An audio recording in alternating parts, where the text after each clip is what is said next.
And Anna says, it's a Friday afternoon, I know, but can you please assist us in locating the owner of an LPG tanker that has just capsized in the N1? I'm like, what kind of a job did I take here? And he said, it hasn't caused any havoc or anything, but we know anything can happen. EMS is here, but if you can help us locate the owner. And I said, oh, I remember they said in our membership, we have somebody like a Jeff Vincent. Let me ask him if he can help me locate the owner of that tanker.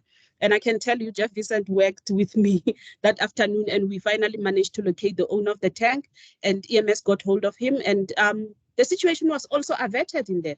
But think about this. These situations sometimes don't get averted. Accidents do happen.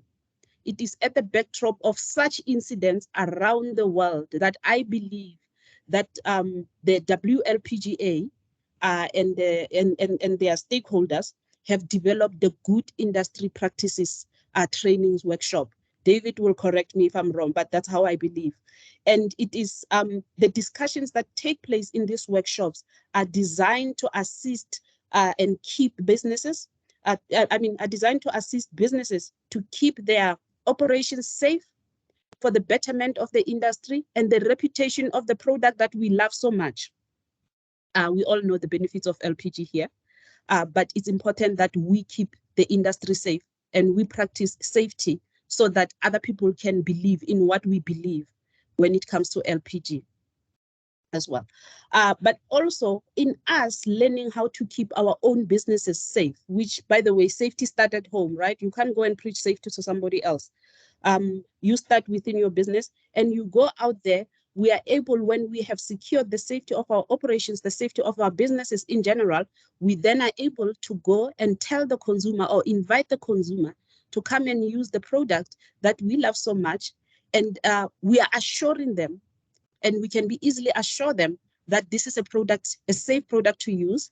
And they must convert from other energies. We won't talk about how expensive electricity is and how lack of it is in South Africa. But anyway, keeping ourselves safe as businesses and operations gives us an opportunity to basically keep the consumer safe as well. In the next 2 days, I hope you will find the discussions and the learnings fruitful to you and your businesses, and you will walk away with a good template that will assist you in setting the good and safe practices for your businesses. That's my hope for you today. Just a few housekeeping issues. In the rare case where you come up off mute, please mute yourself throughout the session, but also you are able to post your questions in the chat area, I believe, I'm told. So if you want to make comments, you want to ask questions throughout the sessions, do so by putting those comments on the chat box. You will shortly see a poll that's gonna come through. Please just tick the appropriate box there for you in that poll. We just want to witness something, and David will tell you later about it. Now, without really wasting much of your time and waiting, I can't hog the space because the experts are here. I'm going to hand over to David Tyler, the director at WLPGA, who runs these workshops globally. I can tell you I've been to a few of them and internationally. So I'm so happy that David is bringing it to South Africa this time round. David, over to you. Thank you very much. Patty, thank you very much indeed for that introduction. And yeah, a warm welcome to everybody. This is like watching a new film being released. More and more people are coming into the cinema. I can see that the numbers will be quite close to 200 by the time we've finished, which is great. Normally, we would hold these events in country. We would love to be in South Africa right now, but unfortunately, because of all the restrictions we have, we're not. And when we started running these virtual workshops a couple of years ago, we noticed one thing, that the numbers that we would normally get in country would be around 50 or 60. And today we're likely to get 200. And you can see that we're attracting people who otherwise would not be able to come to the in-country workshops, but they are able to dial in and listen in and hopefully learn from the discussions we're having online. So this has been a benefit, and when all the travel restrictions are lifted in the future, very shortly, we hope, there's no doubt that we will continue to run some of these workshops on a virtual platform because of the impact on the reach. So today we are going to be focusing on, as Hattie said, a good industry practice workshop. Tomorrow we have an LPG development workshop. And we'll be addressing all sorts of things in that workshop tomorrow to try and sell more LPG. We'll also be talking about pricing. Pricing is I'm sure, on everybody's mind at the moment. And hold your questions on pricing for tomorrow, because we have David Appleton from Argus, who's going to come to talk to us about the future, and his crystal ball, I'm sure, is as good as anybody's in that respect. So look out for tomorrow's program, and come back tomorrow to learn about how we can sell more product. Today's all about safety and good industry practices. And as Hattie said, there is a chat box at the top of the screen. Click on that. I noticed one or two of you have already done that to say hello, and that's great. Continue to do that. Continue to fire your questions in, because this program is designed for interaction. We will be issuing all the proceedings that you see during the morning and the afternoon afterwards. So you don't need to worry too much about making notes from the slides, because you'll get all those later. And if we don't, for whatever reason, manage to get all your questions answered by the end of the event, then we'll follow up afterwards. So with that, what I'd like to do now is introduce Pete Ralston. Pete Ralston is with UGI, and with the WLPGA programs, we always start now with what we call a safety moment. And even our board meetings have a safety moment right at the beginning. This is a new thing that we've introduced quite recently. And the reason for that is that we have some pretty senior people around the table when we have these meetings, and we share safety moments with the CEOs of the largest LPG companies in the world. And Pete's message this morning is going to focus on that. And I'm going to ask Pete now to come in and share your screen, Pete, and give us a safety moment to kick off the event. Thank you. Thank you very much, David. Appreciate it, and thank you very much for the offer today. Hoping the technology is going to work. So we shall soon find out, and hopefully you'll be able to see a full screen in a moment. Are we on full screen, David? Fantastic, thank you. Yes, we're all good. Yeah. Brilliant. Thank you very much, everyone, and thanks for the privilege of being able to deliver this safety moment. My name is Peter Ralston. I'm a director of what is known as industrial management in UGI International, which means my remit covers technical, operational, safety, quality, compliance, etc. And we try to bring all those things together because we genuinely believe that this is a holistic approach. What I'd like to do today is just ask or tell you about a program that we have been running recently within UGI and why we came to the conclusion that this program was a good thing. But before we do that, I'd like to just ask this question to you, the viewers. What is a company? Well, one way we can think of a company is a bit like a boat, or it's a bit like a yacht. The company is the hull of the boat. It is the boat that's going to get you to where you want to go in terms of where you want to take your business, how you want to operate.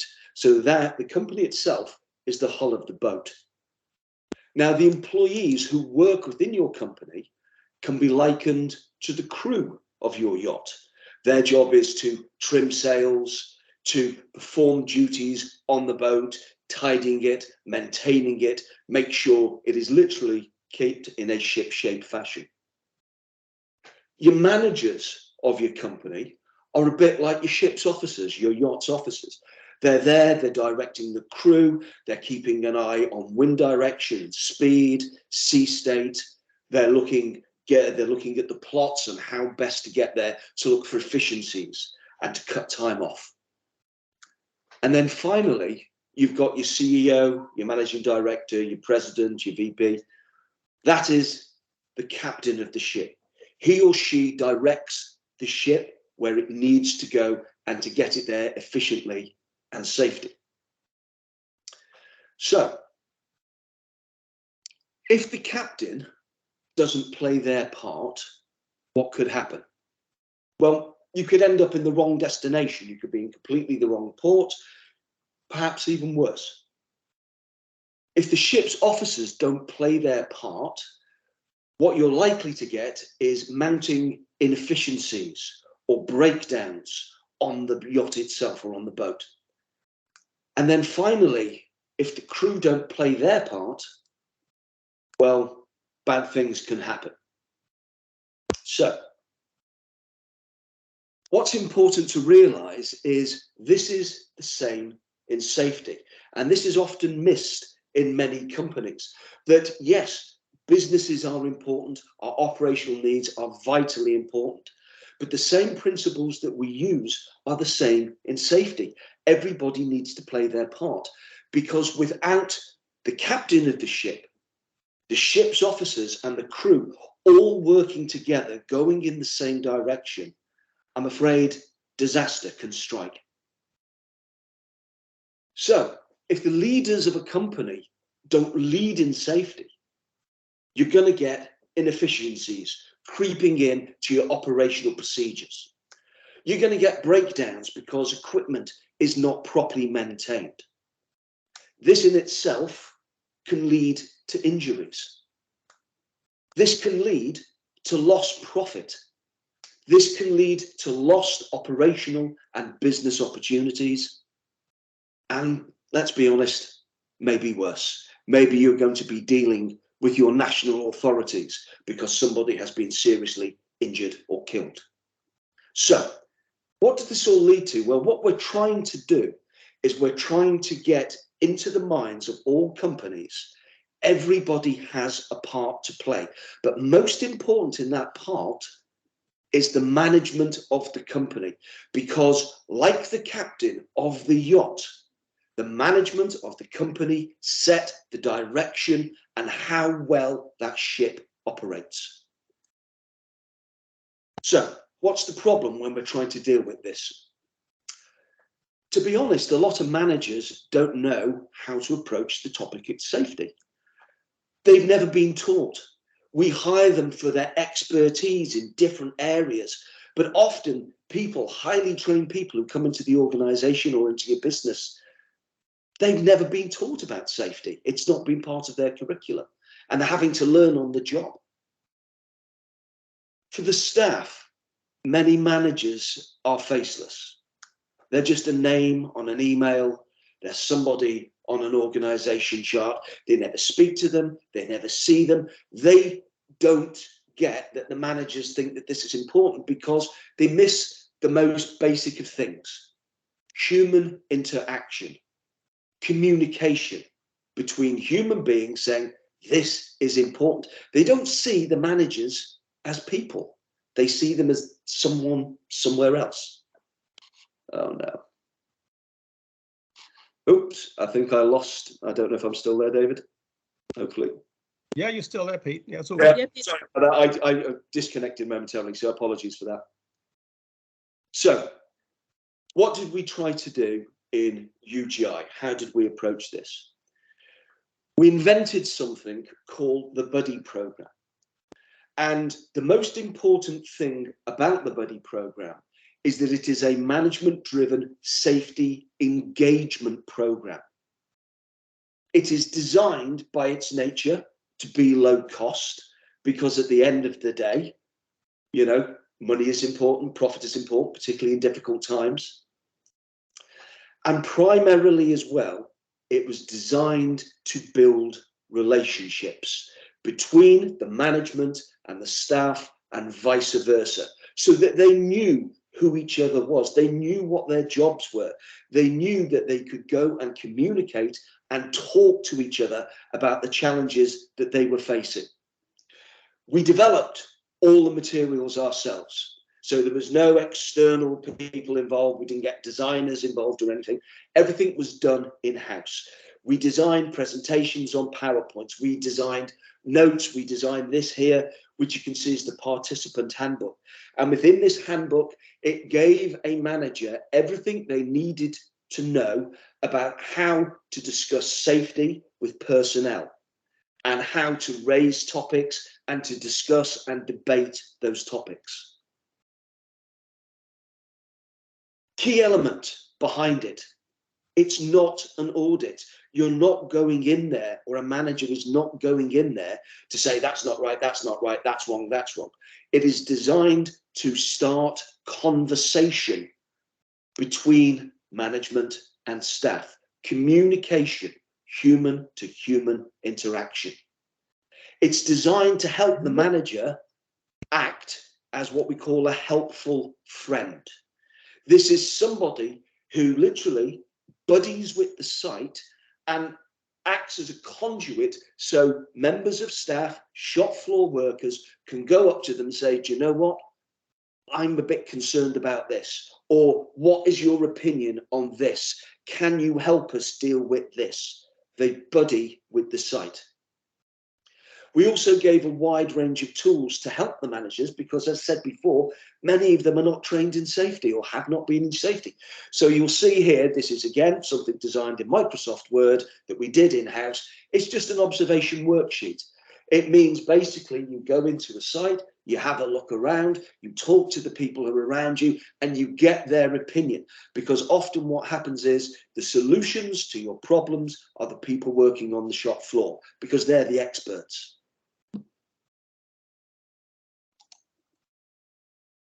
So, what were the benefits of this?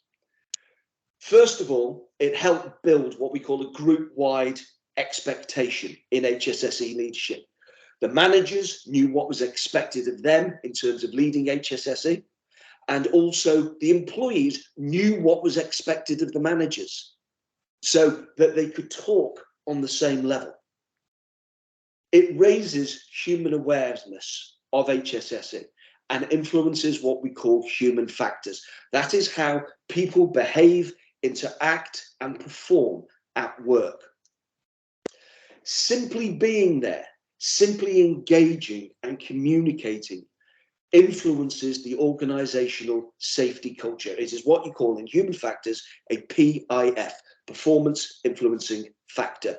The very fact that employees are seeing management there means that the management rate this as a topic that is important to the company and the business. And then finally, continual engagement. It encourages a change in attitudes because with this continual engagement, the management and staff get a chance to know each other, get a chance to understand others' concerns, worries, and expectations. And that in itself changes how the organizational as a whole thinks. So, did I mention it's low cost? It is very important. You don't have to get in loads of big, expensive consultants to do something as simple as this. We built it all in-house. I think perhaps it cost us maybe €100 in total. We built it all ourselves. We sent it out by PDF. And then that is the program that is now running. And we get very, very good feedback from all involved within the Buddy program. So thank you very much for your time and attention. I will hand back over to David now, and I wish you well for the rest of the next 2 days. Thank you. Pete, thanks ever so much. And you raise a point right at the end there about cost. And I remember you and I had a discussion last year about this, and I think it's best described as a myth buster that safety is expensive. And I think the phrase, if you think safety is expensive, then try accidents. And I think that's one of the messages I think that we'd like to leave with everybody today. That well, two messages there. One, your very well, I'm not going to say basic, but very simple approach to communicating safety within UGI. And let's be fair. I mean, UGI is a massive organization. So if you're involving the CEO of UGI in this program, I think credit to you, because people looking at that will say, well, then it must be important. I think that's really the message that you wanted to give there. So thanks ever so much, Pete. Now I'm going to ask Nervin to put the poll up. Now, have you got the program, Nervin, so we can remind ourselves where we are in the program and what we have planned today, because we have a pretty intensive program. It's 4 hours in total. You can dip in and out, but I'd like you to stay the whole piece if you can. Here it is. So we've moved on now to well, we're past 10:20. It's just after that.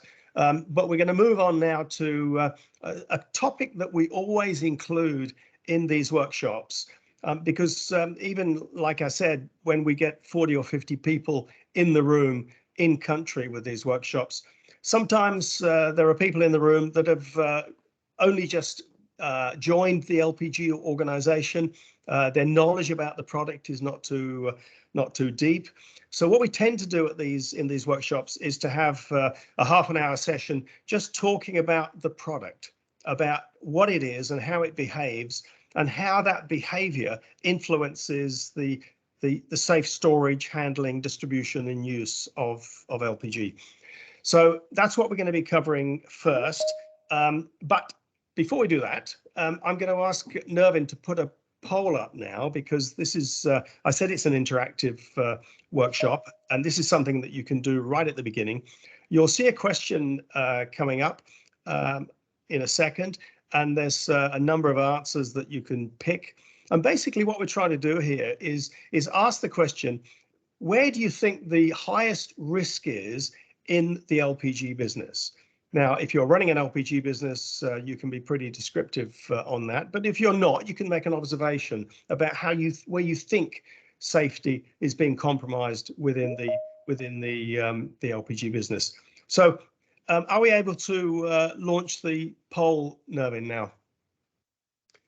And I think we might have to expand that, because I think there's about 10 different answers here. So here we are. Displaying now, David, can you see it? Okay. I can see it, and you'll have to scroll down to see all the possible selections you've got there. But here's the question: what part of the LPG business do you consider to be the highest safety risk? And we start off with the filling plants, cylinder road transport. This is moving cylinders by truck or by bicycle. Cylinder handling in the distribution channel. This is with the dealers. Equipment failure, and then we get into forklift truck incidents, and then we move across to the bulk road transport, transferring product by bulk, looking at maintenance activities, and the consumer premises. So these are the options that you've got, and if they're not there that you want to select, you can click the bottom box and put something in the chat box to explain what you think is the answer. So you can either have one of those, or you can pick a number of them. So let this poll run, and you can click whatever box it is and submit your answer, and then we'll see those responses coming through. And I think I'm just looking now, we've got over 20 people selecting. So please take part in this, because it's an interactive part of the program, and what it'll give us is an indication of the risks in the business as perceived by you, this group. So I'll just leave this running for a little while.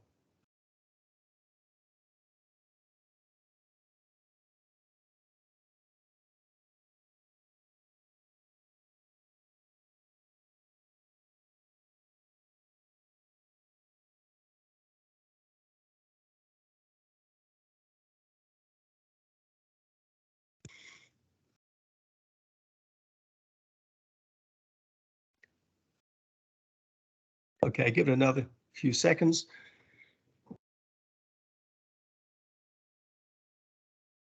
We'll get to 50, Nervin, and then we'll close it. Here we go. Oh, I got a message, poll keeps disappearing. I'm not sure why that is. But if you can't, for whatever reason, access the poll, then just put a little note in the chat box and we'll pick that up through that mechanism. So Nervin, do you want to close the poll now and let's see what responses we have?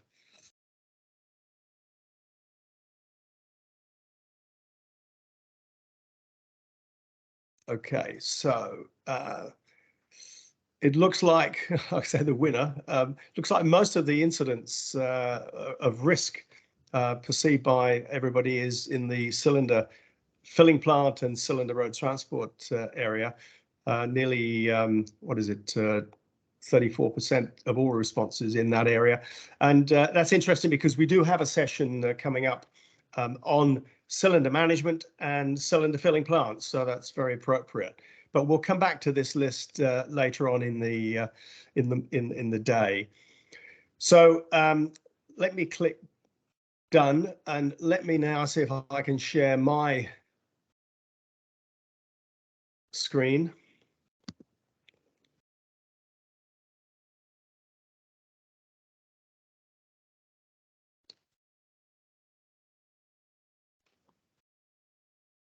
So this was the polling question, and hopefully you can all see my screen now. So moving in now to this this first session, which I said to you is something that we always do, and for those of you that know more about LPG than I do, then forgive me for this, but at least at the end of it, everybody is then on the same playing field. So LPG properties and characteristics, and first of all, a word or two about LPG, liquefied petroleum gas. It is a byproduct. It's a byproduct of crude oil refining and natural gas production. Something like 3 or 4% of the offtake from a crude oil refinery will be LPG, but it's not what the refinery manager sets out to produce when he wakes up in the morning. His key performance indicators will be based on how much gasoline he can produce, how much diesel he can produce, and how much jet aviation fuel he can produce. They're his KPIs. That's what he's measured against. Frankly, he's not measured against LPG production or the quality of the LPG coming off the refinery. With the natural gas production, there is more and more LPG being produced from natural gas processing at the wellhead. And if you look around the world, something like 60%, I think now, of all LPG is produced from natural gas. Key message here is that both natural gas and crude oil are based on fossil product, and therefore, by definition, LPG is a fossil fuel. But we always talk about LPG being a 5-star fossil fuel. Now, in order to move forward with governments, with energy policy and so forth, we have to ensure that LPG sits there in the sustainable box. So an awful lot of work is being done at the moment with renewable LPG and sustainable LPG, and this is going to put us in great stead for the future as we move into the next decade or two. LPG is called propane or butane, and last year over 320 million tons of LPG was consumed globally. It's very capital intensive business. That's the sort of investment, over $250 billion invested in the business, and it employs hundreds of thousands of people. It's called an exceptional energy. And actually, in the last couple of years, we've also called it an essential energy. So with the pandemic, we had all the lockdowns, but people still needed to eat. So LPG has now another tag name, exceptional and essential. It's very, very portable, so it allows the product to be used in the most remote parts of the world, which are off-grid.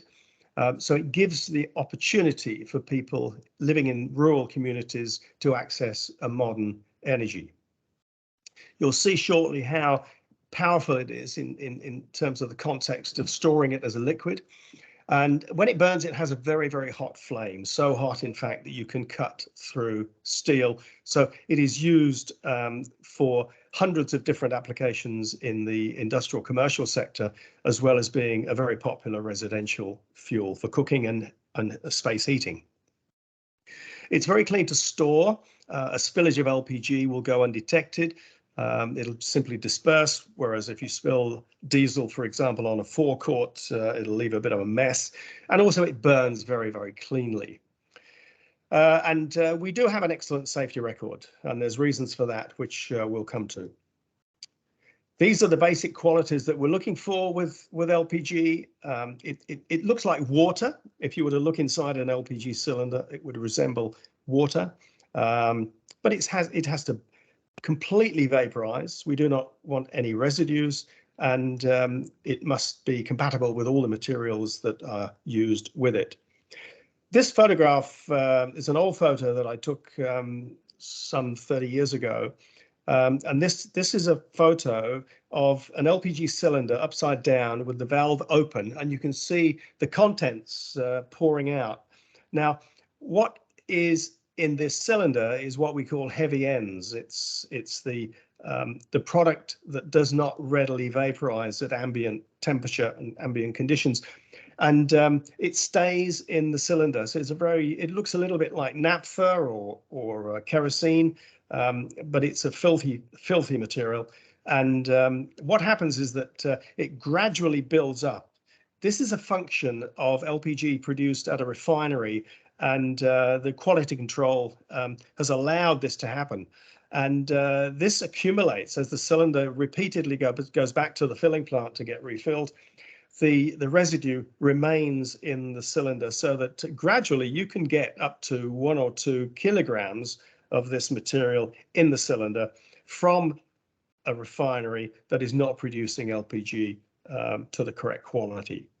So this is what we do not want. We want an LPG cylinder that will completely empty when it's used. So we also have, apart from propane and butane, we also have mixtures of propane and butane, mixtures of LPG, and this is how we define it. And going back to the refinery, you can see here the refinery distillation column and where LPG will be removed. And this is the boiling point of butane around 0 degrees centigrade and propane about -40. And compare that to water here, you see water boils at 100 degrees. Butane, if you put butane in your freezer at home in your kitchen, it would remain in a liquid state, whereas propane would continue to boil off because it boils at -42 degrees, which allows propane to be used in very, very cold climates, such as the Himalayas in Nepal, where this photograph was taken just above base camp, and the outside temperature was about -25 degrees centigrade. But the mountaineers were using propane for their cooking and heating because it continues to boil at that temperature. Now, one of the important characteristics when you're storing and handling LPG is that the density is about half that of water. Now, what this means is that if you had a full cylinder of LPG and you threw it into a lake or a river or the sea, it would float. And this is a photograph taken not so long ago in Houston. There was a tornado that hit Houston, and you can see here the impact of the flooding in the area. These are all LPG vessels. There are cylinders, there are tanks. You can see the mountings, the foundations there of the bulk tank in the center of the photograph. And what this means is that because the density of LPG is half that of water, it will float even though it is in a vessel, a steel vessel. So the message here is that if you have LPG storage in an area where you're prone to flooding, then you must ensure that the cylinders and the tanks and the tankers are firmly secured. Otherwise, this will happen and you'll have a bit of a disaster on your hands. The same sort of thing happened in Japan in 2011 when the tsunami hit Japan. awful damage caused when these large bulk storage tanks were lifted off their foundations and the pipework fractured and the product was released. So big message here, LPG, half the density of water, therefore store your vessels carefully, particularly in areas that are prone to flooding. Now, the other interesting quality that LPG has, that if you have a release of gas or vapor LPG, it will fall to the ground. It is 1.5 to 2 times heavier than air.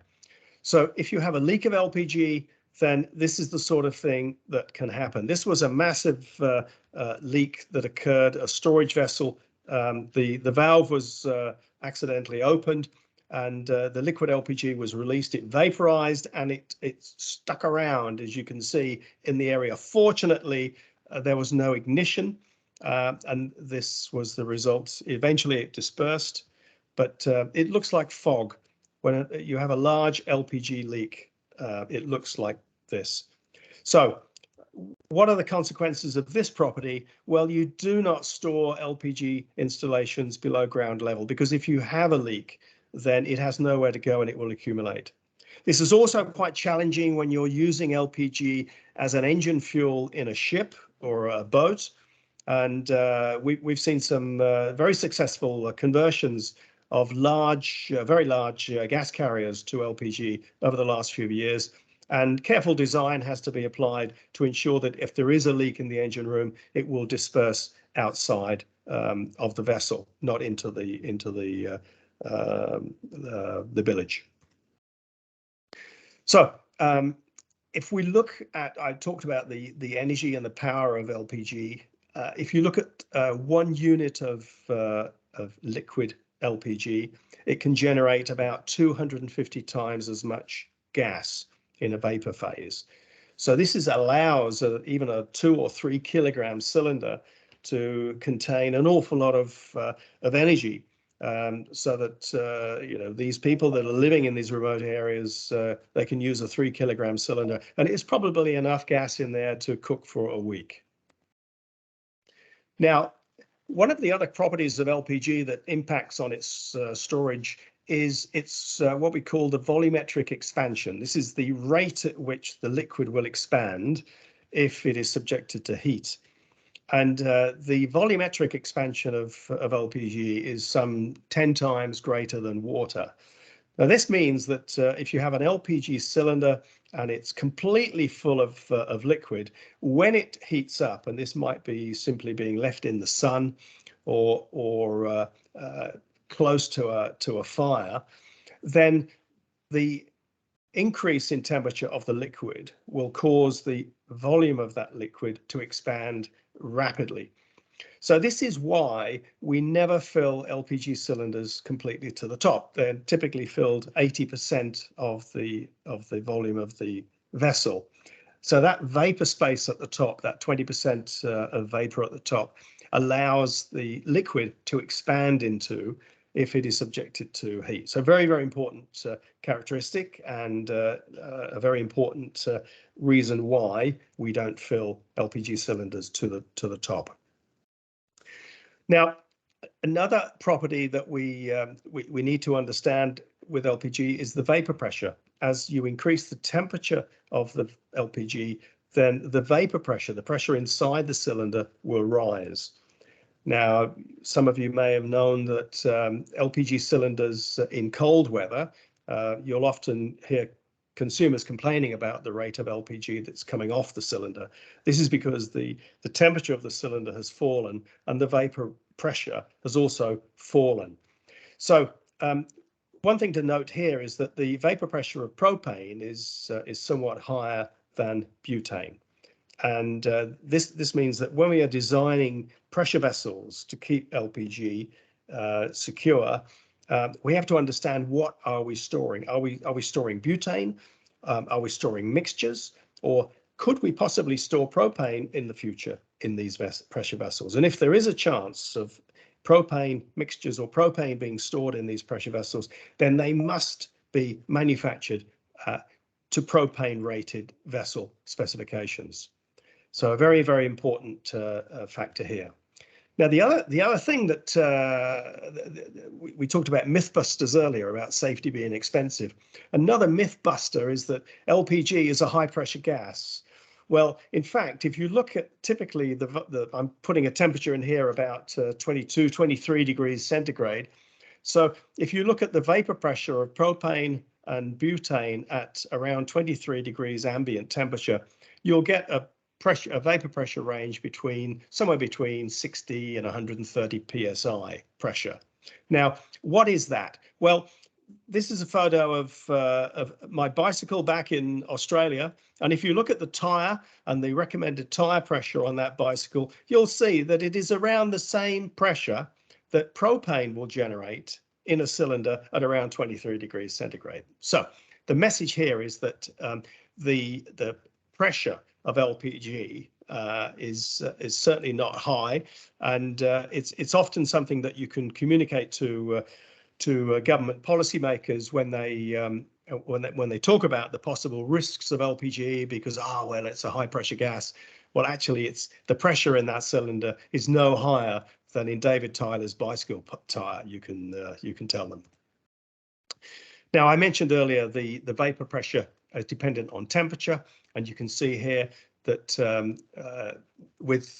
the left-hand side, you'll see the vapor pressure 16 degrees and the vapor pressure on the right-hand side 38 degrees.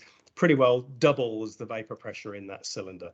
So if you have a cylinder in a fire, then and also pressure vessels on storage tanks and road tankers, it's extremely important to make sure that you cool the surface of that vessel to reduce the temperature and reduce the pressure in there.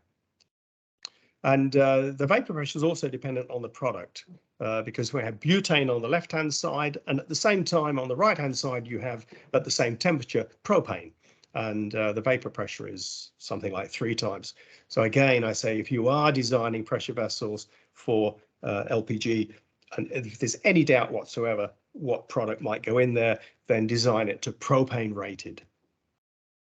And the vapor pressure does not actually change with the vessel. So whether it's a cigarette lighter or a 20-ton tank, if it's the same product at the same temperature, it will have the same vapor pressure. Now, we're going to be talking about cylinder management shortly, but this is a photo of cylinders which have been deliberately burst. And I show this for a reason, because the cylinder manufacturers will take out of their production every so often a cylinder from a batch, and they will test it to destruction to see what temperature and what pressure rather the cylinder will burst at. Now these cylinders, when they're subjected to hydraulic pressure, they burst at around 1400 psi, which is over 10 times the working pressure. Now, I show this slide because it demonstrates and it goes back to the point I made earlier about designing the equipment. It demonstrates that there is such a large safety factor in the design of pressure vessels for LPG use. And you'll hear coming up in the next session, you hear from a cylinder manufacturer about that.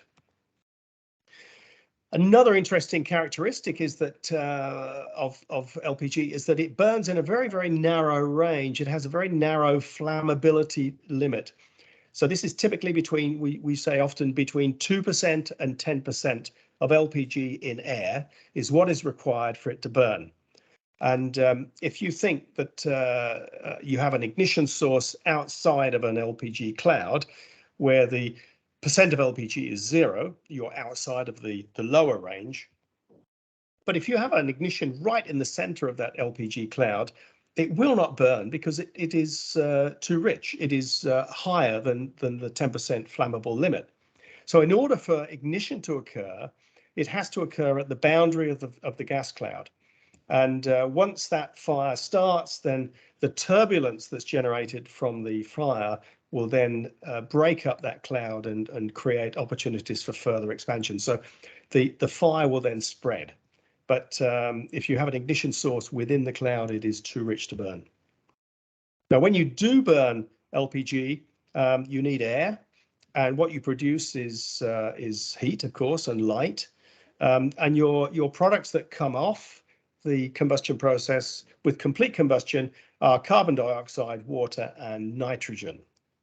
Now, if you have incomplete combustion, so you have insufficient air, what you will then produce is carbon monoxide, and carbon monoxide is poisonous.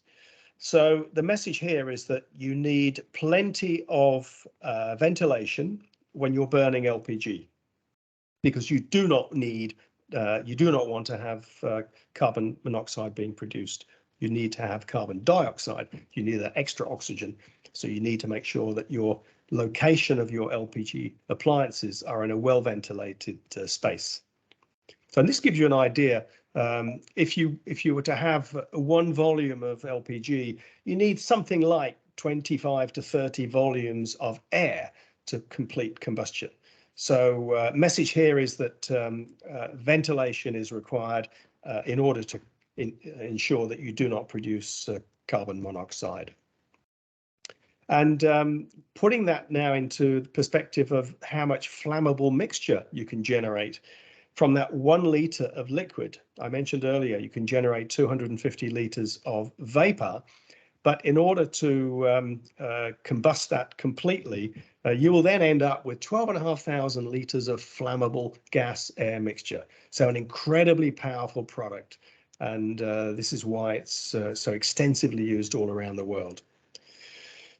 So just summarizing what I've been talking about, it's easily transported as a liquid, which enables it to be used in those remote areas.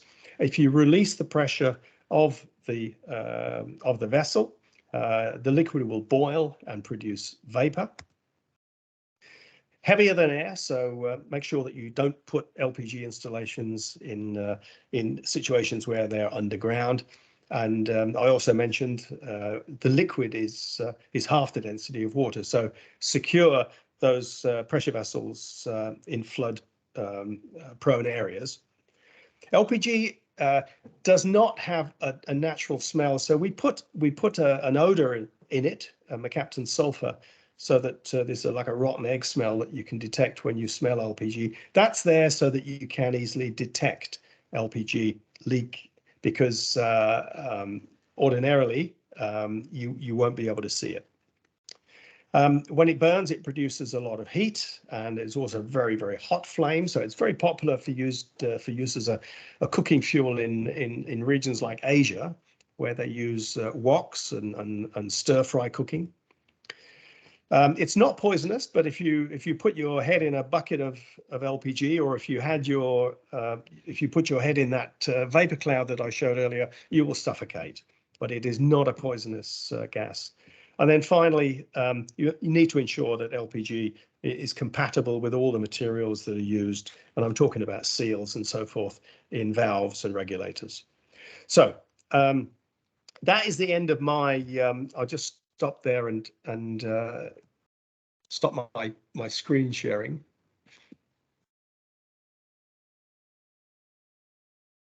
So I haven't been able to see any questions coming through. So let me see if there are any questions in the chat box on what you've just heard. Some questions about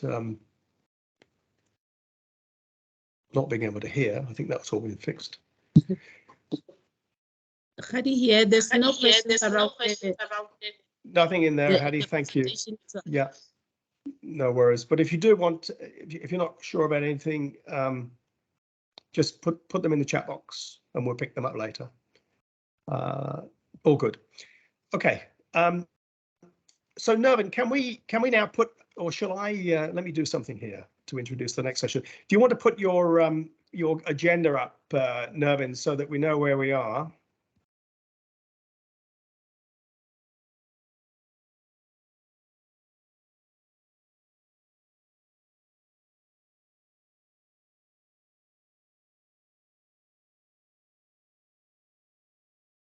Because what we're going to move on to now is, and this is picking up some of the comments that came through the chat box. We're going to be moving on to cylinder management, and typically I would run this in country with input from the participants in the room. What I'm going to do now is I'm going to invite Jad Jaber to join this discussion. Jad is a cylinder manufacturer in Lebanon with Sigma cylinders. And Jad, I don't know whether you can join us.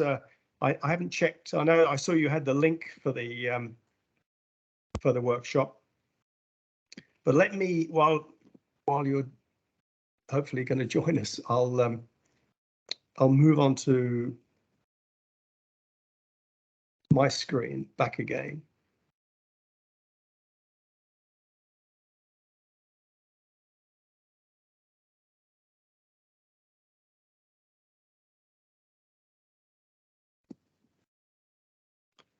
Okay, how is that?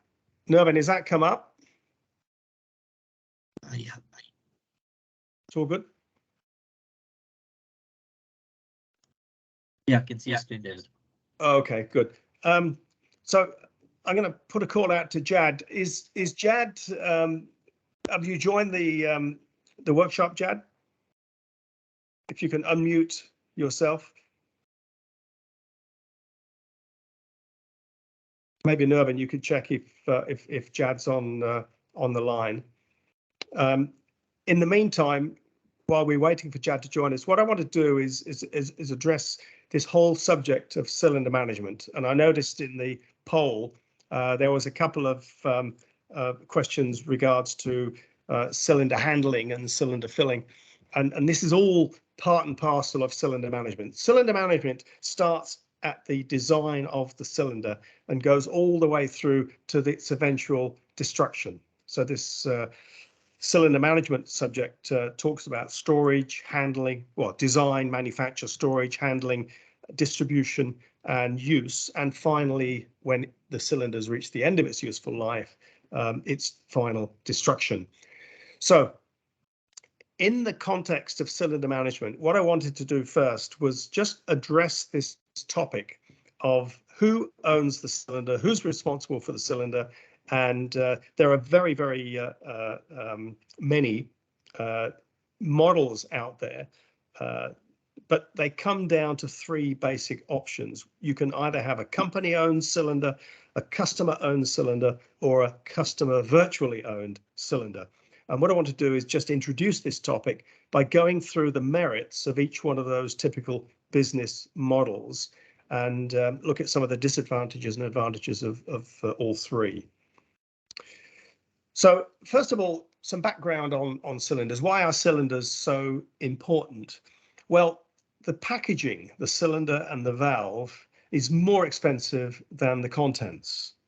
If you think about that, even though the price of LPG has gone up dramatically in the past couple of months, I can still safely say that the packaging, the cylinder, cost of the cylinder and the valve is more expensive than the cost of the LPG that's inside it. So therefore, we have to look after it.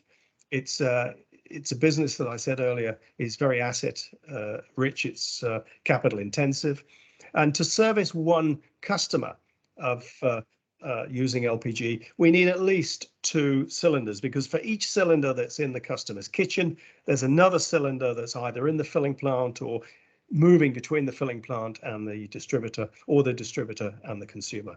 And typically that number is more like 3. So to service a customer, you will need 2 or more cylinders, and that increases the capital employed in the business.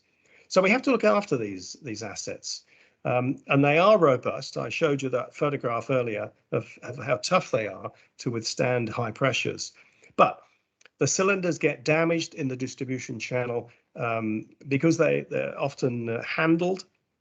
They're handled between the cylinder filling plant and the truck and the storage facility at the distributor, and then into the retail network. And every time the cylinder moves through the distribution channel, there's a risk of it getting damaged, cylinders banging together, paintwork getting damaged, and then opening up the risk of corrosion. Now, the business model where the cylinder is owned by the distributor that cylinder comes back to the filling plant every time, and there's a rigorous checking every time that cylinder is refilled. And we're going to be hearing from Morten Baal about cylinder filling plants and the sort of checks that go on inside them in about half an hour. There's also a need for periodic requalification. Cylinders are typically every 10 years, but it can be more, it can be less. But typically every 10 years, the cylinder is withdrawn from the market, it's thoroughly inspected, and it is re-qualified. And during the requalification process, it's quite common for the valve to be changed and the cylinder to be repainted, and it looks like new. So it goes back into the market. And that is repeated every 10 years. I've seen cylinders circulating in markets over 40 years old. They are incredibly robust, but they need to be looked after. They need to be checked every time they're filled, and that has to be done by skilled operators. David, just a quick question for you. Yes. I've got a JJ on the call. Would that be Jad? That will be Jad, yes. Okay, let me give him presenter rights as well. Okay.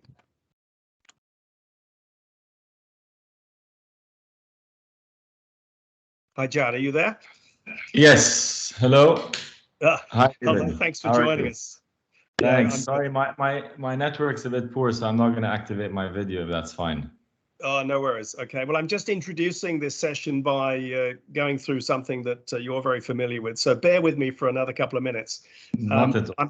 I'm describing the three basic business models with regards to cylinder ownership, either the customer-owned cylinder or the distributor-owned cylinder or the virtually owned cylinder. And then we'll have a general discussion about cylinder management with you as a manufacturer.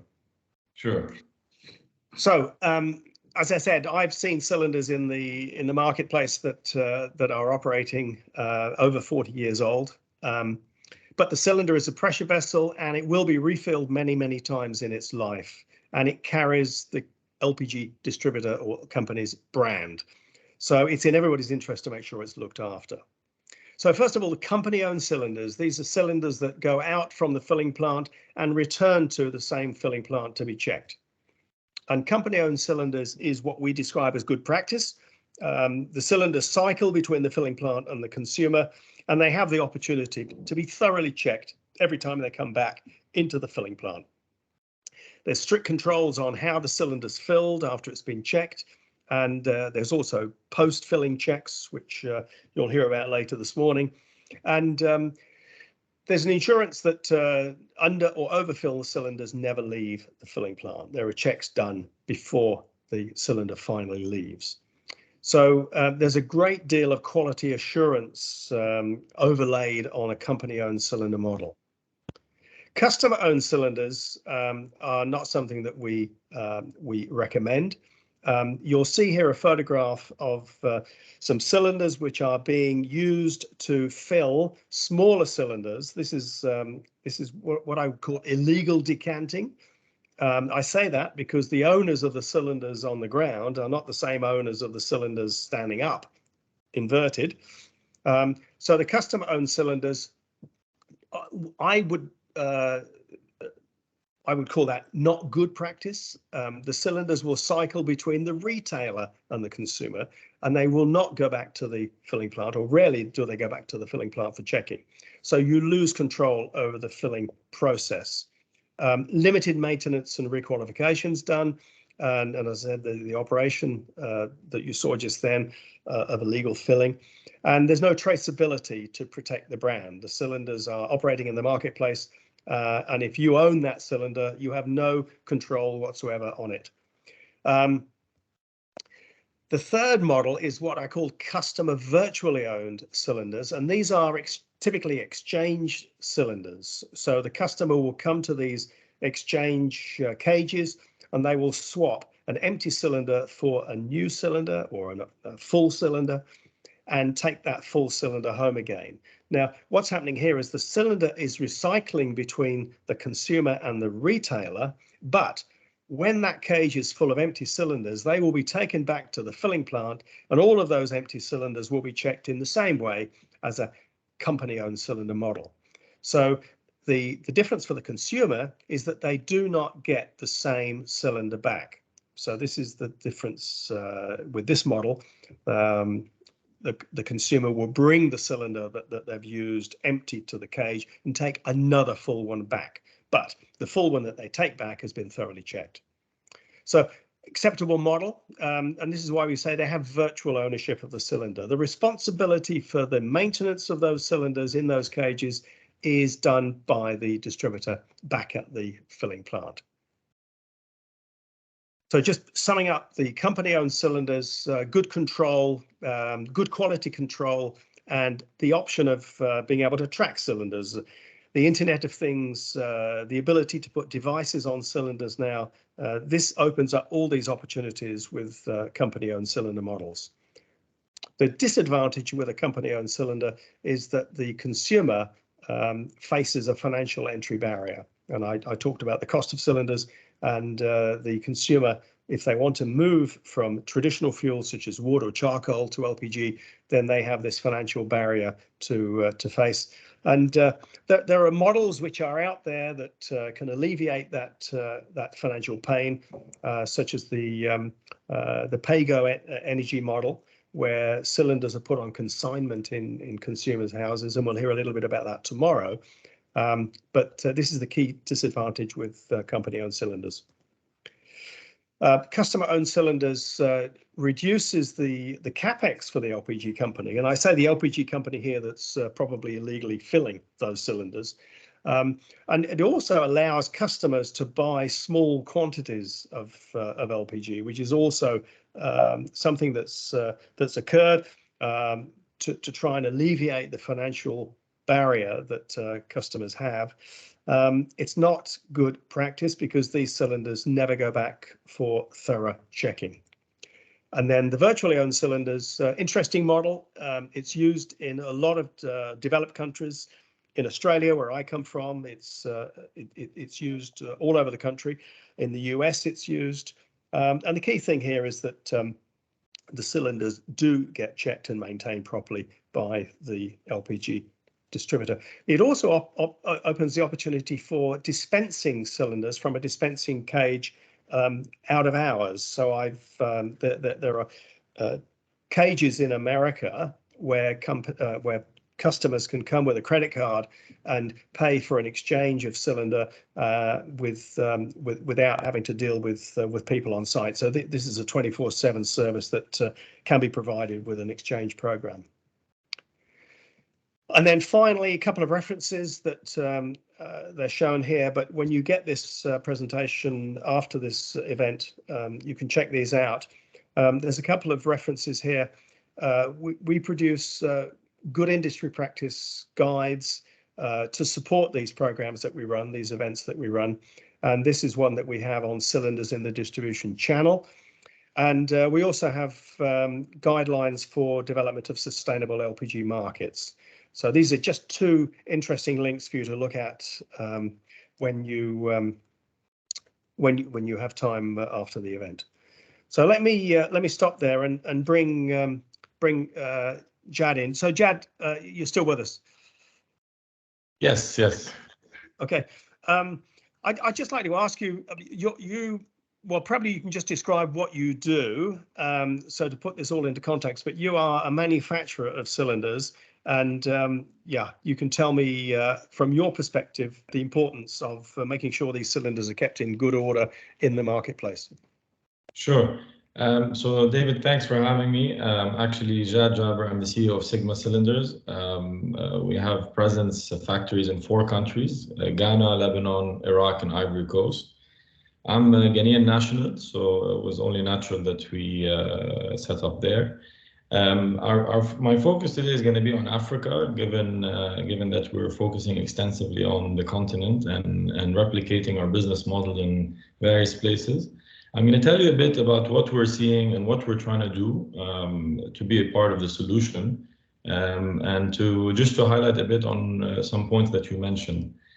So, I mean, basically, the major issue, as we all know, is that there's an awareness and educational issue or challenge in Africa, given that it's an emerging market, it's a third world country, Ghana, Ivory Coast, and the countries we operate in.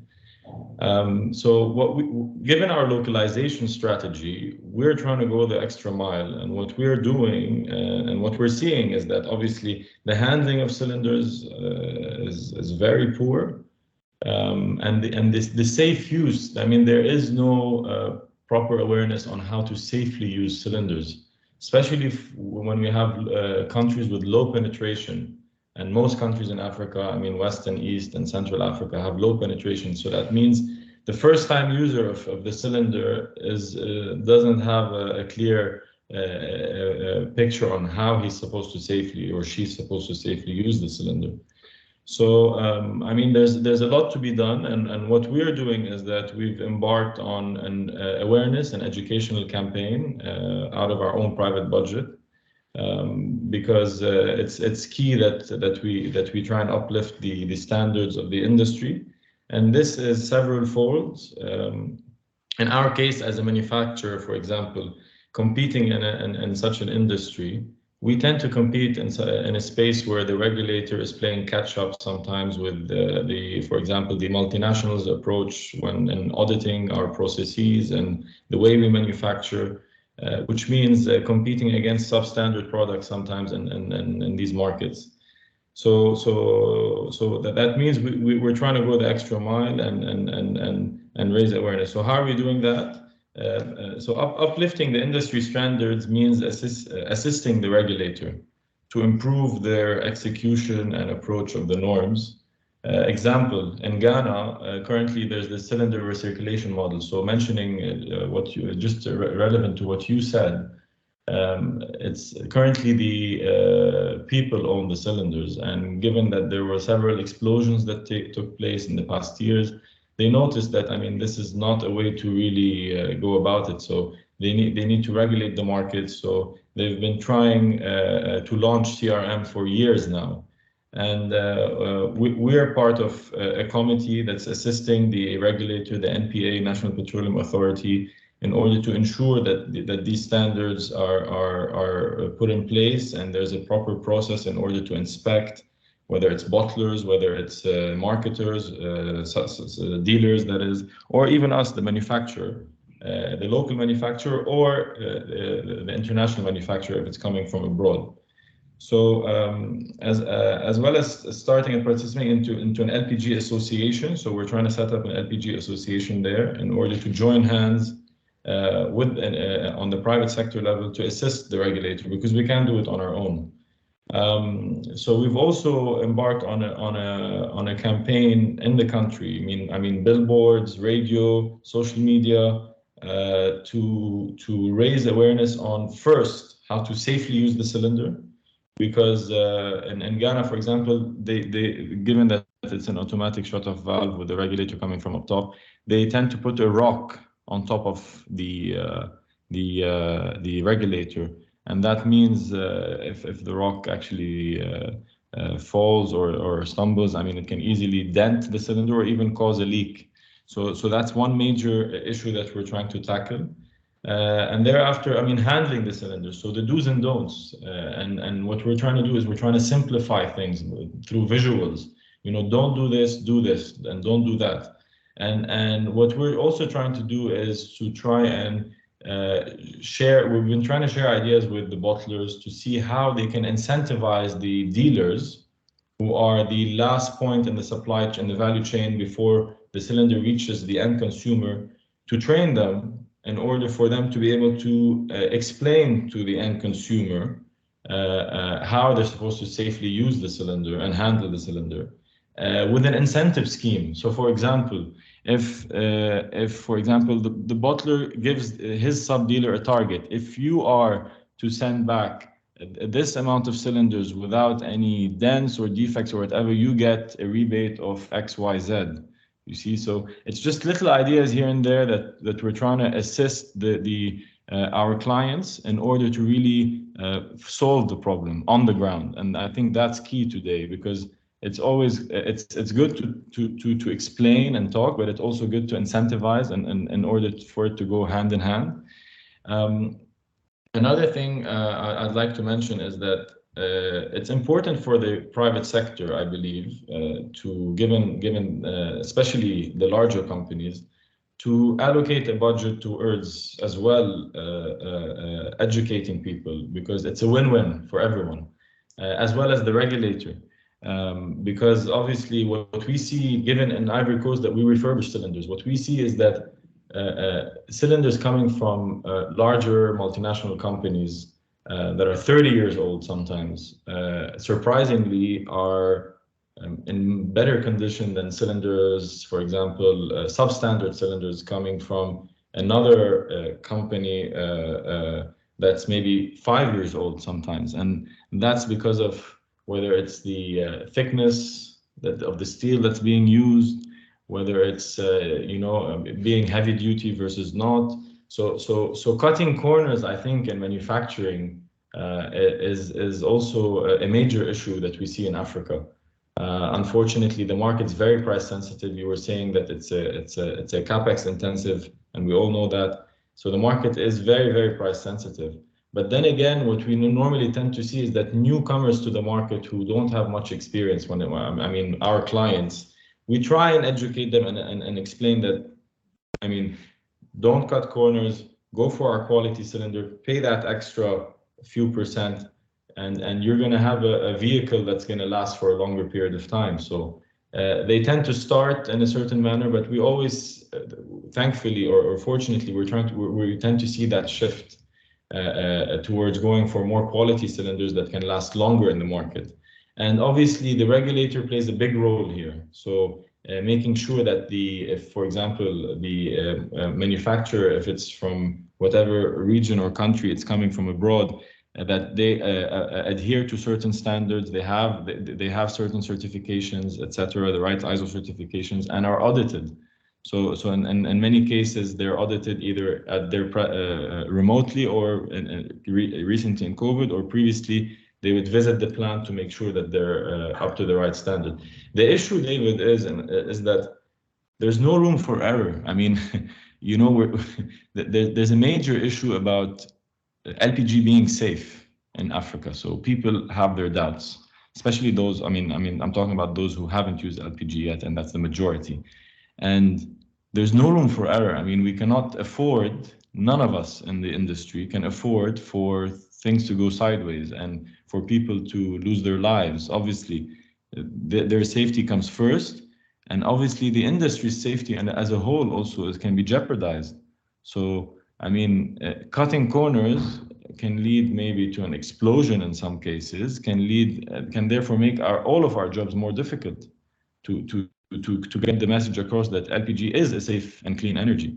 So really, there's a lot to be done in the areas that we're operating in, and by being local, we're living things firsthand, and we're seeing how the market reacts. We're seeing how our efforts. You put in an effort. You tend to assist your clients or sub dealers or even the regulator, and you see the positive impact. You see the response. People are receptive. But we can't do it on our own, and I hope, I'm using this platform to try and voice this concern and hope that everyone else in the industry, specifically the private sector, can come together and do the necessary. Yeah, Jad, thanks ever so much. That's exactly right. I'm going to just go back to that comment you made about your customers coming to you to buy cylinders and negotiating on price. How frustrating is it when they're negotiating on price, when you know that they're probably trying to take something out of the package, and it might be, I don't know, zinc metallization that's going to actually impact on the life of the cylinder. What sort of do you have a basic proposition that you present to your clients in terms of design, and then you work backwards from that? How does it work? Honestly, we draw the line, David, because our name's on the cylinder. We're invested in this industry for the long term. We can't jeopardize our name. we really draw the line, whether it's the valve we use. So a lot of times they tell you, listen, I want an X valve versus a Y valve. And we tend to stress on, for example, Cavania, we have a very good relationship with them. They're our supplier. We tend to stress that in our case, we insist on, because we don't have any other valve in our warehouse. So I mean, that's it. So we can't afford to, we can't supply you with another valve. When it comes to the zinc, because obviously there's the leak comes from either from the valve or the weld in our case. But when it comes to aesthetics, for example, zinc coating, we don't cut corners because our cylinder has our name on it, and it's going to be circulating in the market even less than 2 years from now, because we operate in humid countries. So I mean, we don't cut corners. We try and hold our ground, and in many cases, and given that we're local, and given that the supply chain issues have been taking place recently, and before that COVID, sometimes the customer doesn't have an option. You know, they can't wait 6 months to get their batch of cylinders, and they don't have, in some cases, I mean, if we're talking about smaller companies, instead of having a minimum order quantity of 100,000 cylinders that they need to order, or 60,000 cylinders, we're giving them 3,000 at a time, and they're paying just for that. So we're kind of alleviating the cash flow pressure. We're taking it on. We're taking the burden of the cash flow pressure, and we're reserving steel 6 and 8 months ahead. So we have a very long cash cycle. So we're taking on that burden. We're alleviating it from the medium to small size companies. And I think that's really helping the industry. And we see that there are more orders taking place on that end. So, yeah. I remember some years ago in Indonesia when the government encouraged Pertamina to switch from kerosene to LPG, and the program was based on a 3 kilogram cylinder. And the reason for that was that they wanted to keep the cost down, but at the same time they recognized that having a 3 kg cylinder would simply encourage the refilling cycles. So these cylinders kept going backwards and forwards to the filling plant probably once a week. And they, as a result of that, they had a lot of damage. They're being thrown around like coconuts. So would you have a view on what would be the optimum size of cylinder for a market like Africa? I mean, honestly speaking, when we look at it, it depends by market. So honestly speaking, when we look at Ivory Coast, the LPG in 6 kg is subsidized. So that's a double-edged sword, because in one case, obviously 6 kg is the most common cylinder.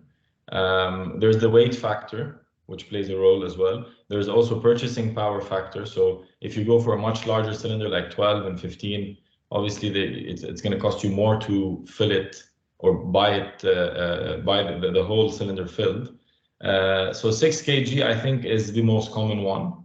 And the way to actually mitigate any handling risks and issue is to make sure the thickness is correct, to use the right steel, BS2, and not to cut corners in our case, and obviously what I mentioned previously, to educate our clients. So it tends to vary from one place to another. But the issue, for example, in Ivory Coast, and that what we're trying to work on with Cavania, for example, is that because our clients requested it, what they tend to do is empty the LPG from the 6 kg into the 12, given that the LPG in 6 is subsidized, and that poses a risk.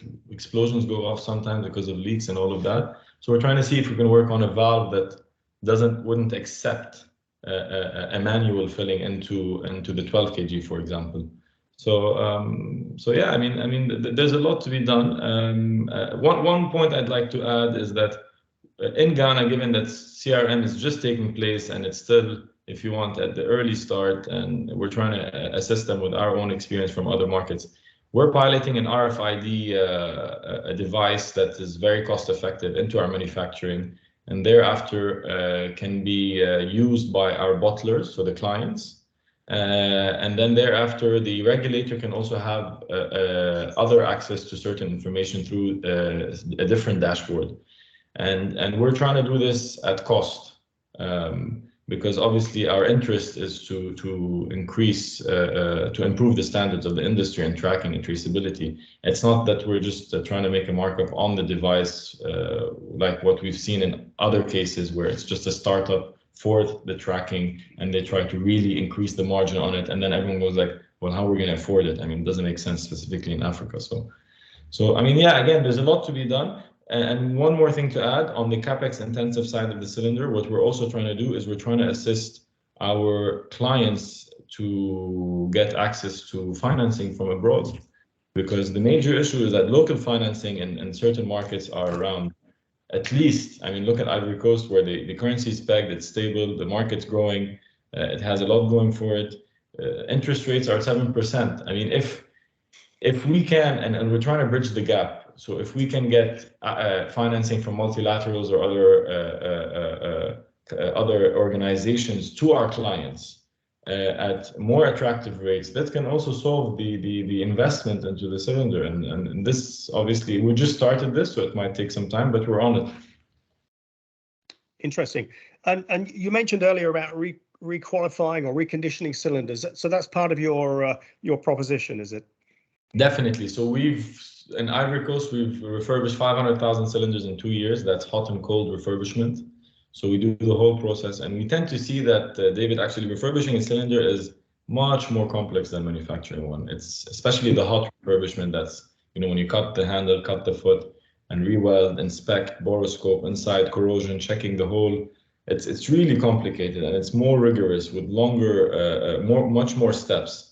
And it's all about quality, I mean, obviously, when you're taking back a cylinder from a market that you didn't even manufacture, I mean, there's a risk as well. So you need to really, really know what you're doing in that sense. Yeah. And just one final comment, Jad, on the Internet of Things. Are you working on anything that will enable you to track cylinders in the marketplace in the future? So yeah, so I mentioned, so we're actually in Ghana. We are piloting an RFID tracking system that will even allow us, given so we have 4 ISO certification. One of them is ISO 3834, which is welding for pressurized containers and traceability of them. And I think that's one of the most important certifications for a manufacturer to have. And so this same RFID device will allow us internally to track our own manufacturing process and understand where we had defects, from which machine, from which operator, why it happened, when it happened, etc. And that's on the system and it's traced, and that facilitates our approach. And thereafter, when it leaves our warehouse, there is an RFID scanner that's built in, and then it's we would enter and let given that the RFID knows actually this cylinder is for this client, it would then read onto this dashboard that it left our warehouse. And then once that bottler or client receives it into his warehouse with the RFID scanner as well, they would know that they received it. The regulator would know that we sold this cylinder with this serial code on this date, manufactured here, to this bottler. And then obviously it just continues down the value chain. And we're doing this, again, I'm telling you, at a very, very cost-effective price, with no margin. And it's a made in Ghana product. So, just to encourage local companies. So, yeah, it's our own company, actually. So we're doing it internally. It's not that we're outsourcing it. Right. Okay. Well, just stay on for a little while, Jad, while I go and look at the chat box, because I've got a few questions that are coming through. One from Liaquat, is 10 years test every time or 5 years from the second test term? I think this depends on the country. I don't know what the situation is in Lebanon, but I know in some countries the 10-year test is repeated every 10 years, whereas in other countries, I think Japan, for example, when the cylinder gets to 20 years old, I think you have to test more frequently. But I think that's a function of country, yes? Definitely. And the regulator, I mean, in our case, in Africa, again, there's a lot to be done because the regulator they're understaffed, they don't have the right resources, so they're not being able to trace. So there's a lot of cylinders who've passed the 5 or 10 year mark, depending on the regulation in the country, who haven't been tested. And we're trying to assist to solve that problem because obviously it poses a risk to the safety of the people. And in the country. So it depends where you are, to answer that question. Yeah. WLPGA did a report about 8 years ago on this, Liaquat, and I'll make sure that that's put into the package of stuff that we send out after this event. And what we did, we surveyed, I think, 15 different countries around the world, comparing the requalification procedures in each country, and they did differ. But the 10-year mark is a general figure that people talk about. So every 10 years, the cylinder's withdrawn. And just on that, Jad, I mean, I know countries where the cylinder comes in after 10 years and the valve is replaced, a new valve is put in. Is that common practice? Actually, it's 5. In Africa, in the markets we operate, it's 5. And I'm glad it's 5, not because it's better business for us, but obviously because we see that when the cylinders come in, David, we have cylinders coming in at year 3. Oh, really? Okay. Being refurbished, Yeah. Again, that's the handling issue. So 5, you need to revalidate at year 5 usually. Revalidate means testing at 30 bar, changing the valve, doing some cold treatment if it needs repainting, if the client wants, in that case. But the retesting and changing of the valve is mandatory 5 years. In most markets that we work in. In some markets, expiry, so scrapping the cylinder is at year 10, which is very short in my opinion. But because the handling, that's in Ghana. So we're trying to push that to 20. In Ivory Coast, we still have cylinders coming at 30 years old cylinders, 35-year-old cylinders. But surprisingly, I mean, they've lasted that long. I'm surprised actually how they've been able to last that long with the existing handling. And then again, that goes to the quality of the manufacturing of the cylinder, so not cutting corners. So it's a full cycle. It's a full circle. Yeah, I mentioned earlier before you came on that I saw a cylinder over 40 years old circulating in the market, and this was before the pressure relief valve. And at the bottom of the cylinder there was a fusible link, which was the little device that it was made of lead, and in a fire that would melt and that would relieve the pressure. So this was over 40 years old, but it was very heavy, had the fusible link, but in very, very good condition. So if they're looked after, they can last a long time. Definitely.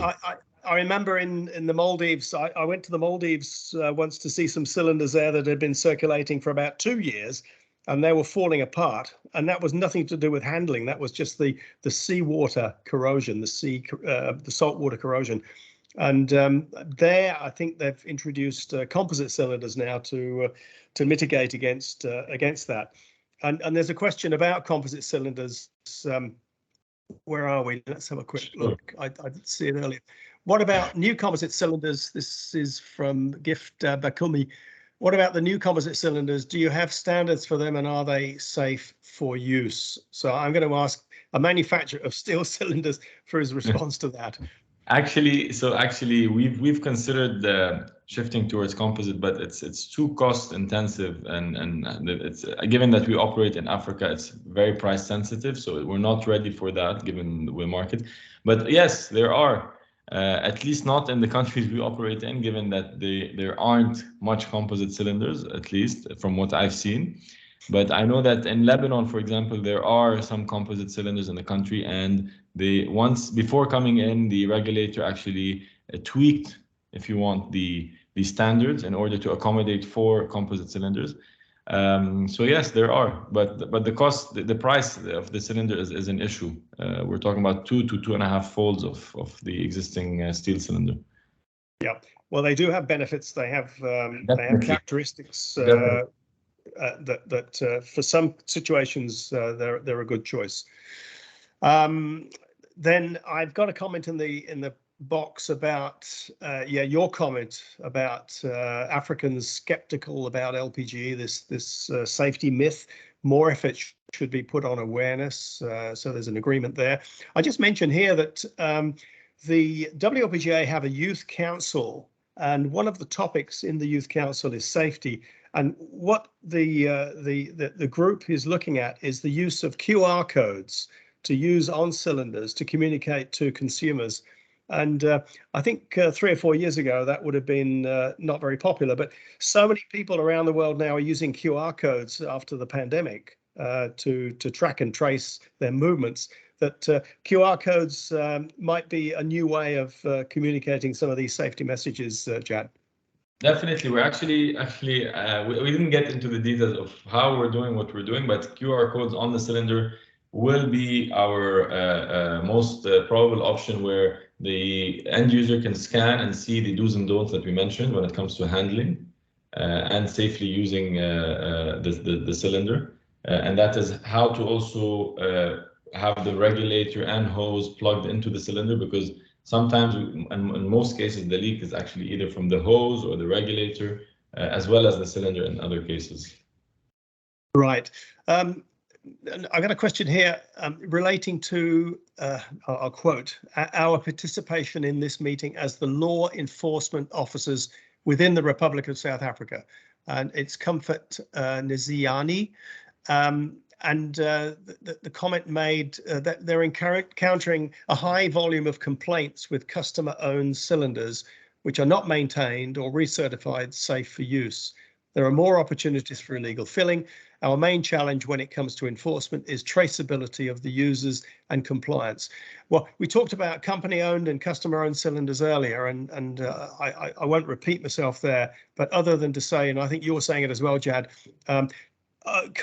cylinders that have control by the distributor, where maintenance and repair and so forth can be done under strict conditions is the way to go, I think.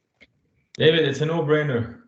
You know, I mean, owning your own cylinder at home, who's going to come police you and tell you, oh, well, and how are you going to control 26 million people in a country, for example, in Ghana? Yeah. You know, it's crazy, because and then you have explosions and people ask why it happened, and then, you know, you need, you know, it's a no-brainer. I mean, if you have 10 bottlers and you regulate them, you control them, you make sure that they're operating with the right standards, the cylinders passing through the bottling plants are, you know, are doing the right revalidations taking place, they need to be scrubbed, etc. All of that. I mean, it's a no-brainer. Yeah. A question here, is there any way to stop cross-filling of cylinders from unauthorized companies at a low cost? What about security seals, Jad? Is that something that you encourage? Honestly, I can't answer that because I have no experience with security seals yet. And actually in Dubai, one of your participants, there was a Tunisian company, if I'm not mistaken, I forgot the name. It was a Tunisian company, their booth was a few booths down, and they actually have a solution to, I don't know if it's what you mentioned, if it's exactly that. They had a solution that I saw with regards to cross-filling. We haven't tackled that issue yet, so we're tackling one at a time. I believe the safety of the consumer is our most concern at this moment. So we're trying to tackle that through the campaigns we mentioned and the traceability as well. But it's something we're going to definitely get to next. Yep. Okay.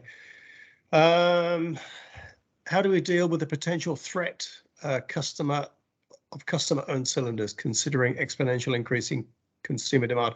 Well, I think it's back to this question of authorities. And you mentioned the Ghanaian case where they're moving away from customer-owned cylinders to company-owned cylinders. I think getting some feedback from that case study would be really good to share with everybody to see how that is done, because I think there might be some good messages coming out of that. I can just, if I can comment here, I can say this: it can't be done without a multilateral financing, because who's going to support the buffer? So if you're an end consumer, you have a cylinder at home, and I'm a new licensed bottler, I'm going to come and tell you, because the regulator states, I'm going to come and tell you, give me your cylinder, and I'm going to give you a new branded one, let's say, for example, correct? So bottlers won't, in most cases, won't have the right amount of funding in order to cover the whole market, even if it's done in phases. You know, so it's tricky. You know, there's a lot of stakeholders who need to participate in order for it to take place. But definitely the authorities, you know, policy has to be in place. Policy has to be executed and supported by multilaterals and by licensed bottlers, and then a proper educational and awareness campaign to the end consumer needs to be done through the association, that is the private sector, and then hand in hand with the public sector, the government, in order to inform people why we're doing this. So why are we? It's not like we're not stealing your cylinder, because in many cases people think, you know what? Oh no, this is my cylinder. Why are you taking it away from me? So, you know, Yeah. I mean, and you need to tackle the why at the beginning, and then step by step, it's a crowbar effect. Yeah. I remember in Australia 20 years ago when the exchange program, and I talked about this virtual ownership by the consumer, but the cylinders do go back to the distributor for checking. When that came in, there was an expression that the Australians called cylinder love. They called it cylinder love. They saw their cylinder that they'd had for 20, 30 years suddenly disappearing out of their shed and into the network, and they'd never see it again. And it took some time for a lot of people to get used to that. Right. Then somebody's asking, what is a composite cylinder? Gosh. Okay. Well, it's a cylinder that's manufactured with carbon fiber and resin. Morten Baal might be able to tell us a little bit more about the technical details, but it's about half the weight of steel, and it is semi-translucent, so you can actually see the contents inside, and it's extremely resistant to corrosion, and as Jad said, a little bit more expensive than steel. How viable is independent cylinder repair and revalidation in developing countries? So somebody looking for a business, Jad, to repair and recondition cylinders. I think probably the answer to that is go and spend 6 months with you in Lebanon to learn how to do it and then come back. Actually, what we tend to see is that some of our clients only do cold refurbishment. Right. Cold refurbishment, that means just doing their own revalidation at their own facility. So testing the cylinder, you know, the regulator participates. They actually send someone there to make sure that the testing is taking place, the 30-bar testing, the hydrostatic testing at year 5, the valve is changed, and that's it. And then if they want to do any paint, sometimes they do some liquid paint to touch up the cylinder, but that's it.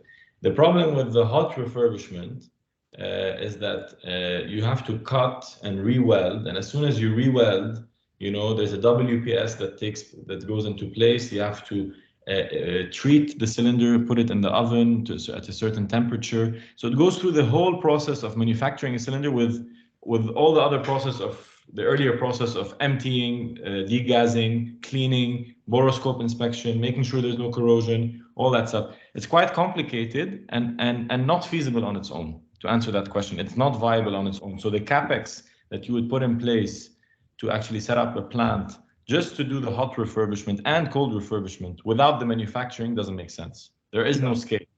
So you have to have the economies of scale in order to make that happen. Yeah, and because at the end of the day, a Sigma cylinder is going out of the repair shop with your name on it still, and you have to make sure that it's been done properly. Exactly. Yeah. Okay, I got a question here, and we're overrunning a little bit, but that's okay. We'll catch up. Most cylinders are made in China factories. Is there a standard world authority to see if it's done properly? Very good question, and I know you can talk about third-party inspectors here. I'm hoping the WLPGA can eventually be that.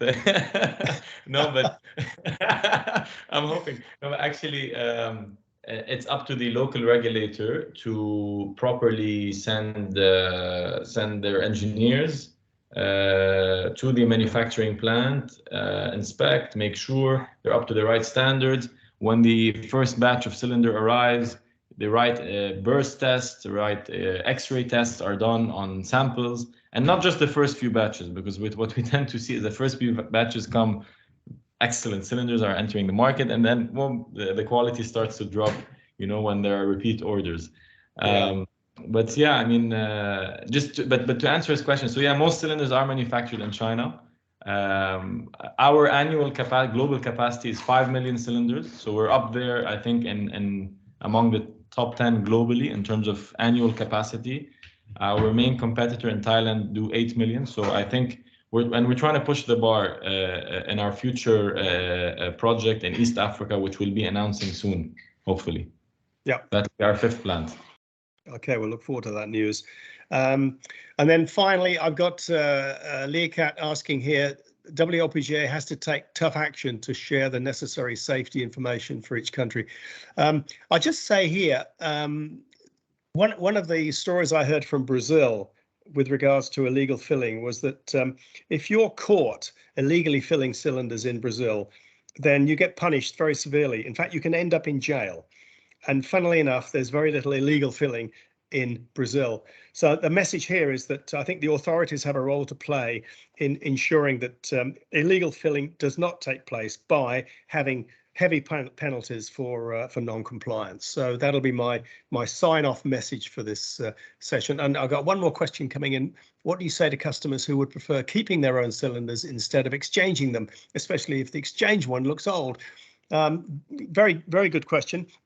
I think it's in the hands of the exchange companies to ensure that the proposition that they're putting back into the cages does not look old, and it looks good, and it looks like a new cylinder, because that is what the exchange program does.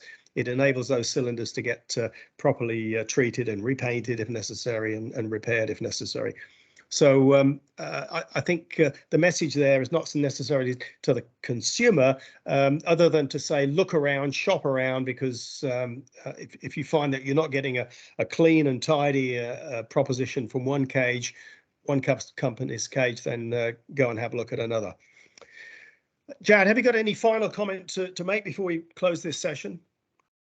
The final thing I'd like to say is that it's up to us, the private sector, as well as the regulator, to really push the bar and raise awareness, to go the extra mile. Unfortunately, I haven't seen, at least in the countries that we're operating in, the private companies at all scales, I mean large, mid-size and smaller, who have really allocated a marketing budget, a proper one, to actually raise awareness in the proper way, because it's a win-win. So it's a win for us, it's a win for them, it's a win for the whole industry. It's make sure that people will be safe. It's all about education and awareness. We have to start there, and we have to tackle that problem.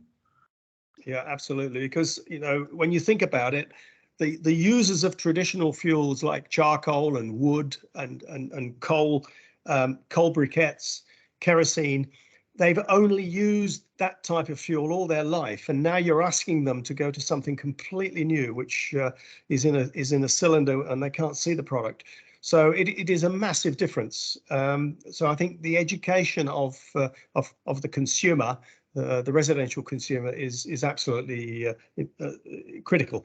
And we have a lot of information that we can share on that. There is a guide that we produced for educating consumers on the use of LPG, and I'll put that link into the proceedings at the end of this event.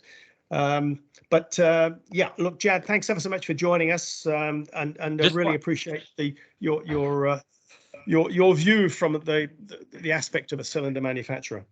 David, one recommendation I'd like to just add is that for those who are listening out there, whoever, if you're in a market where there is no LPG association, try and form one.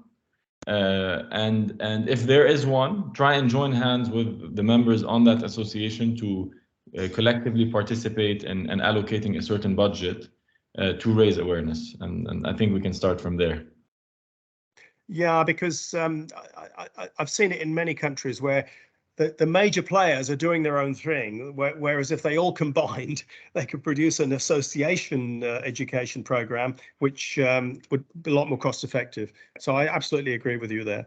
And with you guys on board on those associations, you can offer a lot of content and assistance. So I think we should start there. Thank you for having me. Thank you for listening. Yeah, no, thanks so much for joining us, Jad. And if anybody wants to follow up with you on anything, not least buying some cylinders, then get in touch with us, and we'll put your contact details through to them. So thanks ever so much, Jad. Thanks. Bye-bye.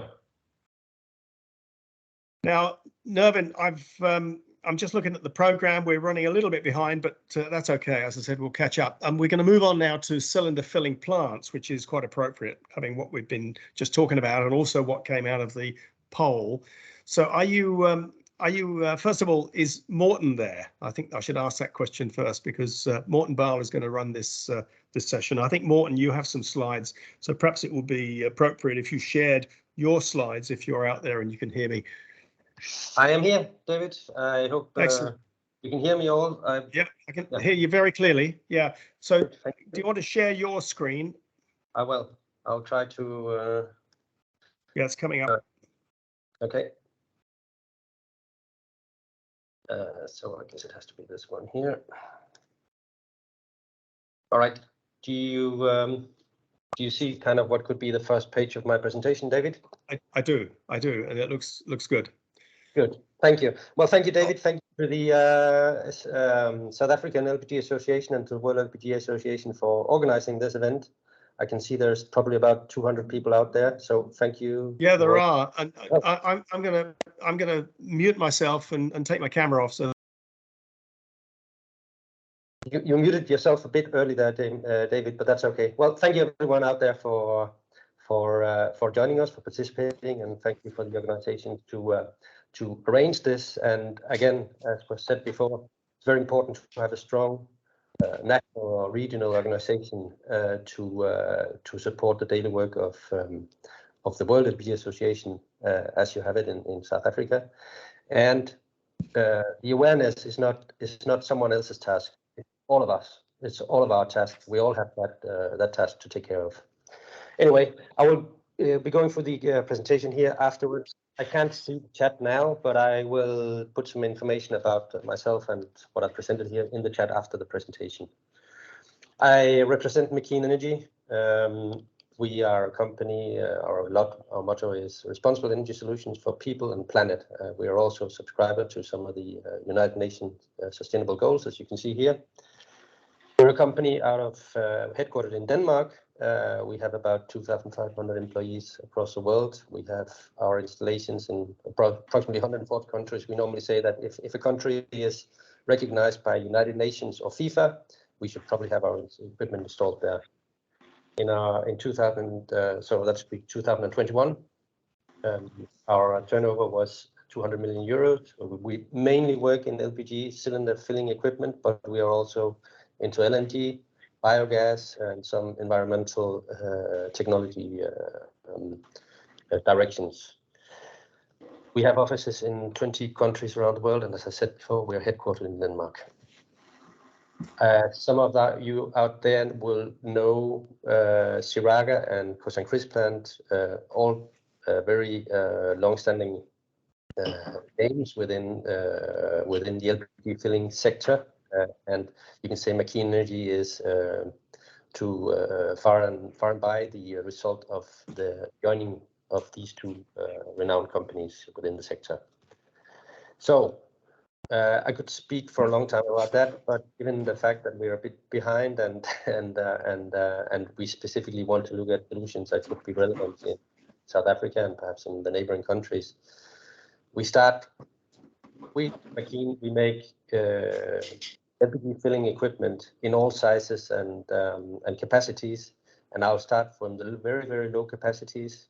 What we do is that we always make it in a safe execution with intrinsic safe solutions and explosion-proof executions. And you can say our most simple solution is this one called Fill 1. So it's a very, very simple scale that is suspended up, and it weighs the cylinder connected to the valve and fill the cylinder by weight, as we always do. And again, it's explosion-proof execution, and it could be built up in a solution like this one as seen here. So where you have some the LPG would come from some large capacity cylinders, and there's a small pump with a recirculation built inside it, and the filling scale, which you can see not only the filling scale itself, but also everything else is made in execution. We also propose to start up as the startup solution could be containerized filling systems, like some of the pictures you see here, where you have all the equipment essentially built into a container, so it's very easy to set it up on site. It requires a minimum of civil works, and they can be started very low. In one case you see here, for instance, you can have a small tank, small storage tank, or you can even fill off of a semi-trailer or from an isotainer. but we propose a full solution with the filling equipment, with the firefighting system, with the compressed air. We can even have an autogenic solution, so there will be no need to connect to the electricity network. So this could be a solution for starting up filling in areas where perhaps there hasn't been any activity like that prior. After that, we can say our most standard business is to have filling equipment, filling installations that would 600, 800, 1,200, 1,500 cylinders per hour. And this is more into mature markets, like we see in Europe, many Asian countries, some of the, especially North African countries, Latin America, where LPG has still an important role, and where perhaps LPG is to some extent more profitable than it is in some other more developing countries. And finally, we have our really high-end solutions that are used in countries where there's a really high demand, where we can fill up to 4,000 cylinders per hour in just one single carousel system. It's our flex speed, and it's a very high efficient filling system, but it also really requires that there is a big demand for filling. We also offer facility management of the equipment that we have installed with our customers. So we offer to operate this equipment on behalf of our customers in order to ensure that we have a maximum off time. We offer some performance indicators. We agree with our customers in order to document that there are actually cost savings with this focus. And essentially, we can have our LPG marketing company focus on what they should be doing, which is selling gas, not so much on being a filler. At the end, two companies that compare to each other to fill, there's probably not a big difference in their cost price, whereas there could be a big difference on how they manage the market. And this also allows typically for several companies using the same installations and reducing capex. So this is a possibility that could also be relevant, I think, in the near future in countries like South Africa, where you have a number of players that could benefit from the fact that they wouldn't have to worry about filling, but could go and spend their time and energy on selling LPG. Now we're talking today about safety. So one of the things that we insist a lot on in our business is because we make equipment, but we also make turnkey installations, and we always insist on that safety distance. They've been established and they exist for a reason, and we very strongly insist on that these safety distances are being kept, because exactly they save lives. And LPG cylinder facilities, I think we can see there is a lot of LPG, there's a lot of energy stored, so there is a potential danger, as really most things have related to energy have a potential danger, but if you handle them well, you avoid that danger becomes a reality. But what we do think thoroughly in our company is that LPG cylinder facilities, they should not be placed in residential areas. There's a little areas there. This is a highly specialized operation, and it should be done away from high concentration of human lives. In our company, we also provide engineering. We provide EPC solutions for and turnkey for the equipment, installation of equipment. And then coming back to the safety.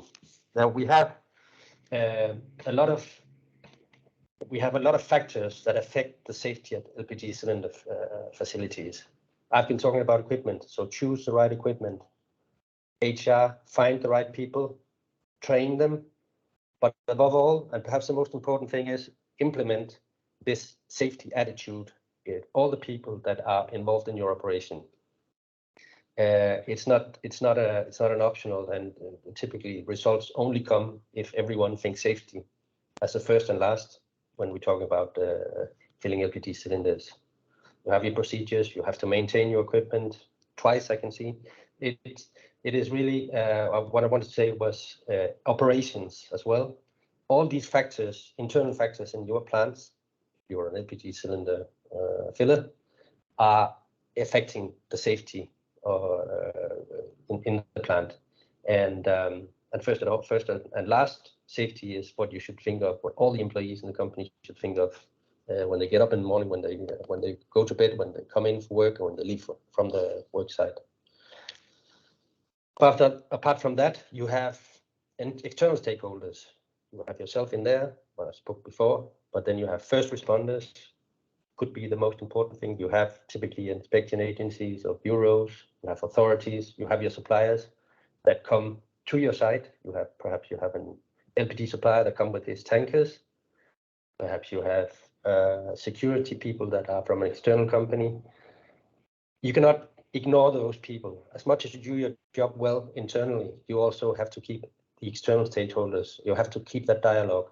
You have to invite firefighters over and agree on what is the right way to do it, and make sure that it's not only written down a procedure. You also have to look each other into the eyes and agree, we are together in this.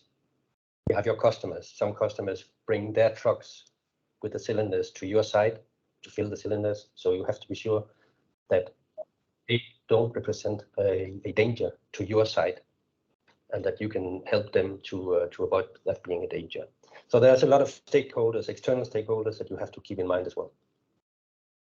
Now, so here we have a cylinder. It arrives at a filling center. What do? We fill it. No, in fact, first we have to determine if the cylinder is in fact in condition to be filled. Is it within validity, or has its recertification date, has it passed?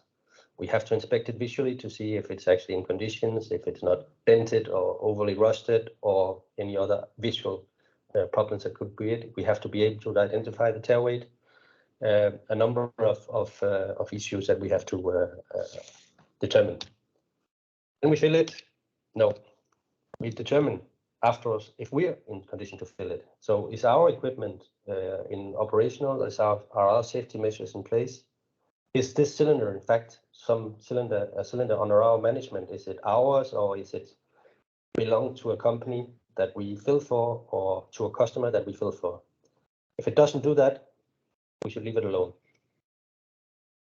Then we fill it. And can we then send it back to the market? Well, first we have to determine if the cylinder has been filled correctly to our criteria, and it's in the conditions that are needed for it to be sent back to the market. So it's filled correctly by the right weight. Are there any safety instructions that need to be in place? Some markings, have we leak tested it? All these steps have to be in place in order we can send it away. It's our responsibility that all this is in place before we send the cylinder back to the market. So now the cylinder is off to the market, so it can provide safe and exceptional energy to the market. And this is really what it's all about. We have to stick with the fact that we are with an really exceptional energy, and that is a great opportunity, but it's also a great responsibility. David, there was a little talk about before in the previous presentation about the traceability and solutions to avoid private filling or cross filling. I'll try to just show some of the things that we showed in Dubai. Yeah, that'll be good, Morten. Thank you. Okay. Bear with me just a second. This is the presentation you made to the WLPGA membership. Yes. Yeah. Yes, in one of the membership engagement meetings, right? That's right. Yeah. Smart Okay. cap. Yeah. In fact, it wasn't me. It's essentially we were supporting Tubencap from Spain that has developed this solution where Tubencap is a company that produces these safe commercial seals that you shrink upon top of the cylinder, and they're, if you can only remove them. If you remove them, it's violated, and you know that the cylinder has been opened. So the security that the cylinder has been filled. But they see in some cases that pirate fillers make copies of those melt caps or those commercial seals. So they take it off, remove some LPG from the cylinder and put a fake melt cap on it and send it to the customer. So TubenCap has developed a solution where each cap is provided with a unique QR code that can be read by the end user, and thereby the end user can actually see that this is a QR code that can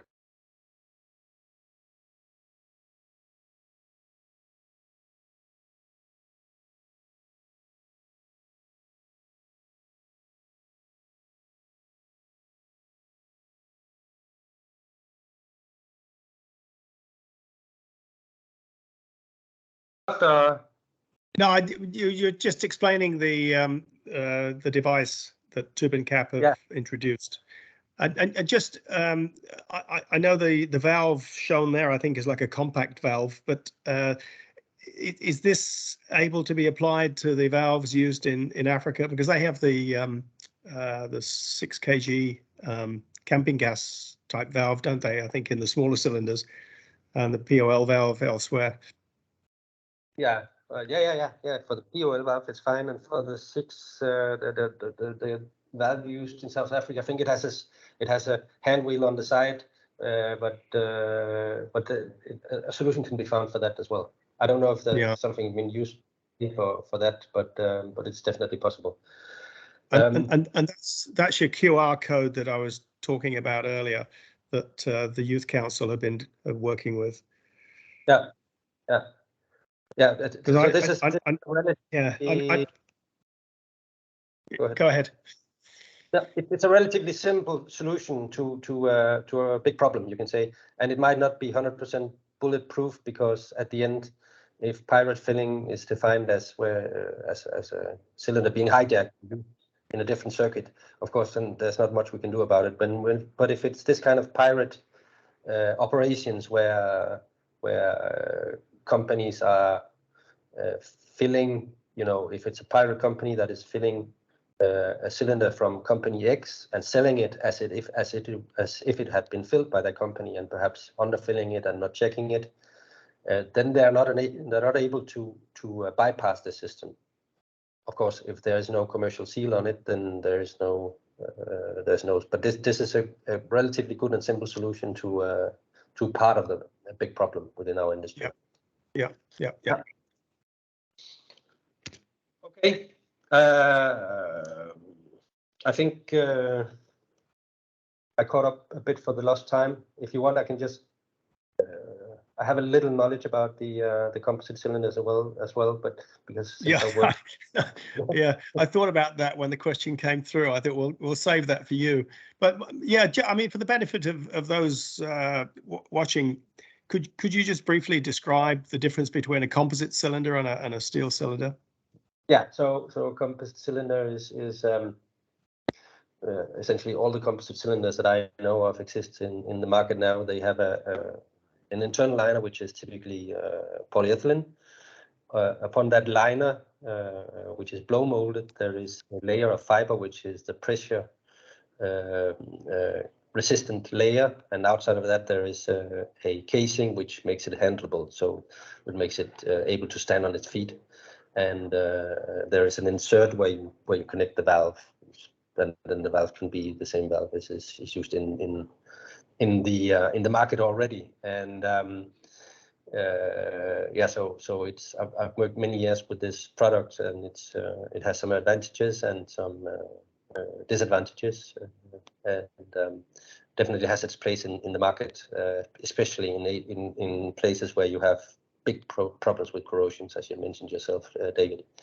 Yeah. And we talked before about maintenance of cylinders and resistance, and you showed the cylinders that had been burst. In fact, steel cylinders are more typically, steel cylinders as well as composite cylinders are they're more fragile to cyclic and to fatigue than actually to pressure. But what you can say you're protected. What you show there is if you imagine you have a cylinder which is 100% liquid, it's hydraulic, and it's filled with LPG that starts to expand. That is, of course, when you have the problem with this tremendous force that is.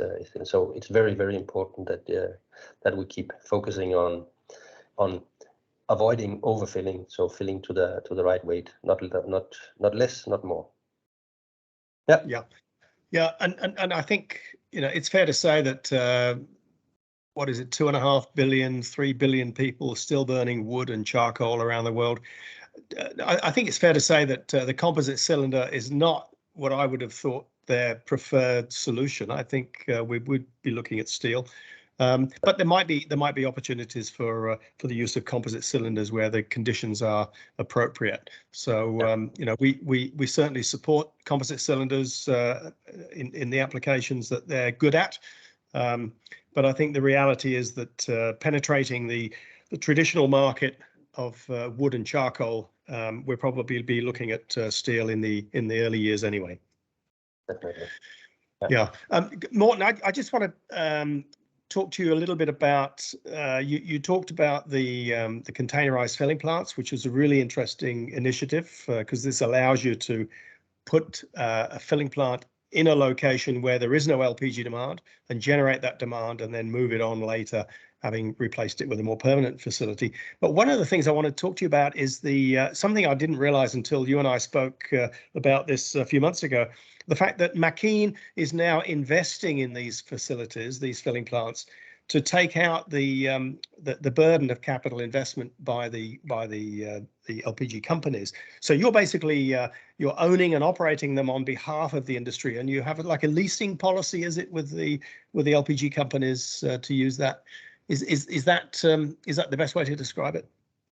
We have different solutions. We are, in fact, owner of the facilities. In some cases, it's been we bought back, you can say, from some companies that have been wanted to really get out of the production part and focus on, as I said before, on selling gas and selling LPG cylinders. So in that case, we bought them back, but we would typically, there's a limit to how much we can buy back, so we would need the support of some financial partner, perhaps. But above all, of course, we need to have a commitment from the market to give us a certain horizon to see. So we want to be sure that there are actually filled cylinders to fill. So when we do that, either we own or we don't own, but we make a over-year contract with on management, on operations, facility management.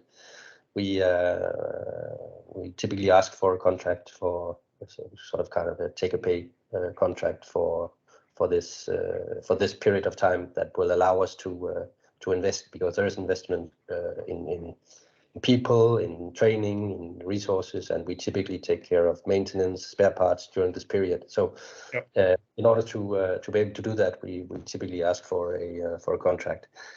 And it's we're definitely open to that everywhere around, where we can have a good basis and a good contractual agreement, for sure. Yep. Well, it's good to know that, because I was not aware of that when I spoke to you about it before, and there might be companies out there that are looking at investing in a filling plant but find it's too much of a burden. But that might be an option for them then, if they had a discussion with you about that. Yeah, for sure. Now I've got a question here from Leocat. Is it legal to use compact valves for 45 kg type cylinders? Now, the 45 kg type cylinders, I think pretty well 100% around the world are all POL valves. What about compact valves on a 45 kg cylinder, Morten? Is that something you've come across?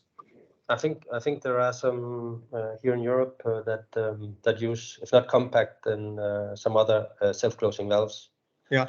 But I would say more the reason to use a hand wheel valve or POL valve is that they typically have a larger flow of LPG through them. So it's more a question that from practical point of view, I think it's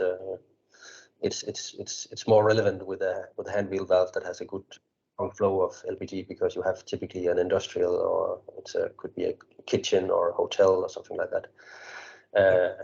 I don't know of any legal prohibition of using a BOL valve, a self-closing valve for a large cylinder.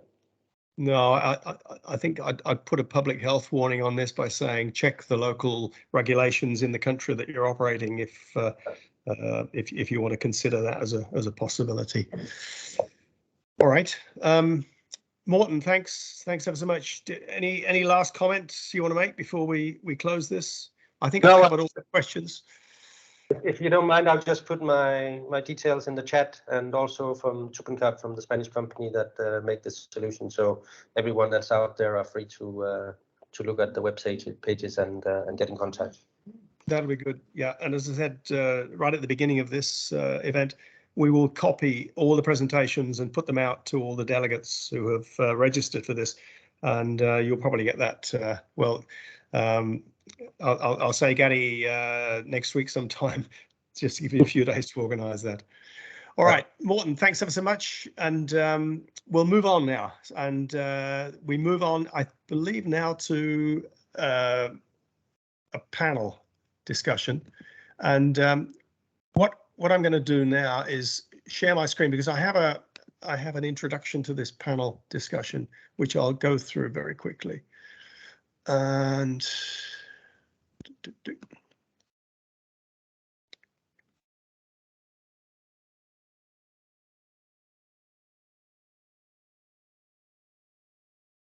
okay, get myself on full screen. Okay, Nevin, does that come up okay? Can you see that? You're my mole out there. You can tell me what's happening. I can see it, David. It's all good, is it? Yeah. Okay, thanks. All right. Well, we have a panel discussion now on good industry practices, and this is an opportunity to ask the panel and myself any question at all on anything that you've heard so far this morning, or something that you haven't heard about. And we're scheduled to run this for another 40 minutes according to the program, but I think we can probably go a little bit beyond that if necessary.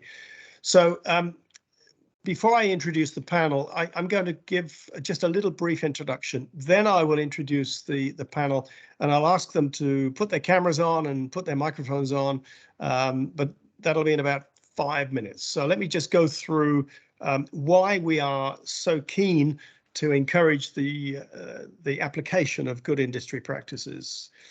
And the first slide I want to show you is this is a slide that we created some time ago, and it has actually got bigger and bigger over the years. These are the stakeholders in the LPG business, which, as you can see, some are within the business itself, such as the distributors, the agents, the dealers, the retailers, the supplier of the product itself. And then we also have people around, or organizations or companies around this stakeholder list, including Morten, for example, with McKean, the equipment and appliance manufacturers. We have contractors and installers to put the LPG installations in. We also have national and local authorities who are overseeing our activities to make sure that everything's in order. But we go outside this group. We also have the media and non-government organizations as stakeholders in the LPG business, and none more so than the NGOs in the recent years, when we've engaged, the WLPGA has engaged with the United Nations Refugee Agency, the UNHCR. A couple of years ago, the UNHCR approached the World LPG Association for support in transitioning refugees who are burning wood across to LPG. And Liakat's on the line from Bangladesh. He will know all about this. When 1 million refugees from Myanmar came over the border 3 or 4 years ago into Bangladesh, and they started burning wood as their primary fuel, and the forests disappeared. The government got very upset. And the UNHCR responded by saying, we will convert all of those refugees to LPG. And that has happened. And that has happened in the space of about 2 years. And it involved an enormous amount of work and effort and education of the refugees to understand how to burn LPG safely. So a new stakeholder, if you like, in this group emerging, and a very significant one. I put the media in there because we also have a role to play in communicating with the media. And when we run these events in country, we often run case studies, and we have case studies that we give to the group, and we ask the group to role play. And part of the group will be on the case study, they will be the LPG distributor. One part of the group will be the government. Another part of the group will be the media. And I use the case study as an example of how powerful the media can be in the event of an incident occurring, and also how damaging to the brand of LPG if the media is reporting it in a way that basically threatens the integrity of the product. So my message here is that when we look at good industry practices, and we look at all the work we do behind the scenes to ensure that this product that we have is safe, it's stored, it's handled, it's distributed, and it's used safe, we engage the media and show them that before we have an incident. Because if we have an incident, the media will be looking for a story, and very often it'll be a one-sided story. And we've heard already about how Africa has this burden of LPG being the perception anyway of it being dangerous. If we bring the media in, and it's an interesting example of how you could bring the media in if you're, for example, if you're running an emergency response exercise and you have the fire services, we have the fire services talking a little later on this morning, and we bring the fire services in and say, look, we're going to run a role play exercise here in the terminal. We're going to pretend that the tank is on fire, and we would like to demonstrate with you how we might address that emergency. So the emergency services come, and they sit down and they talk about where the fire hydrants might be within the terminal, so that when they do arrive in an emergency, then they know exactly where to go, and they know where to connect their fire hoses to, for example. Well, it's in that situation that you might consider involving the media as well to come, because the media can see that you are doing your absolute utmost to ensure that the product is safe. And if something happens, you're doing your absolute utmost to ensure that it is kept under control. So engagement with the media is a very, very good thing to do before something bad happens, before you have an incident to deal with. So this is another stakeholder group that we've introduced into this chart. So you can see that the complication of the LPG business is manifested in the fact that we have so many different interests, both within the companies and within the industry and outside. So that's our challenge. So why are good industry practices essential? Well, they protect the proposition, the customer proposition. We've talked about cylinders, but it's equally applicable to deliveries of bulk LPG. They protect the business assets. You've heard already how expensive these assets are. In many cases, they're more expensive than the content. They protect the reputation of companies. If you're operating good industry practices, then you can hold your head up high that you're doing your utmost to ensure that your company's reputation is protected. And you will also have financial responsibilities. Your shareholders' interests will be protected. Good industry practices are essential for creating a level playing field so that competition can exist in the marketplace on that level playing field, and nobody's being disadvantaged. So these are the reasons why we have good industry practices.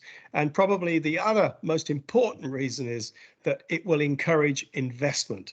If your industry practices in your country are not good, they're not under control, then anybody thinking of investing in your country will think twice, because they do not want to put 100,000 cylinders into that marketplace, knowing that there's a risk that they'll be taken by somebody else and refilled by somebody else. So who plays what roles here? Well, the role of government is, I'm suggesting this now to government representatives in this event, listening to this event.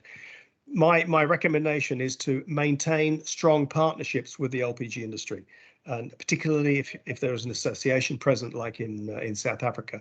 Keep in close contact with the LPG industry association and all the players. And I think the other role of government is to be aware of what bad practices are and work to rectify those bad practices in partnership with the industry.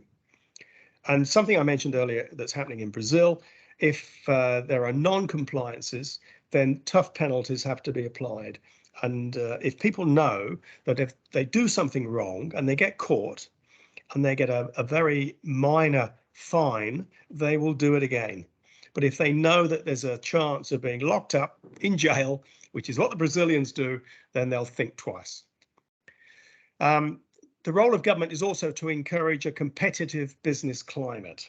So this is making sure that the regulations and the standards and codes of practice are consistent and they're long term, and the policy towards LPG is long term. And here I would add, to create a roadmap for LPG within the government's energy policy is a very, very good thing to do, so that all the people, all those stakeholders that you saw earlier, understand that LPG has a long life in this country within the energy policy of this country.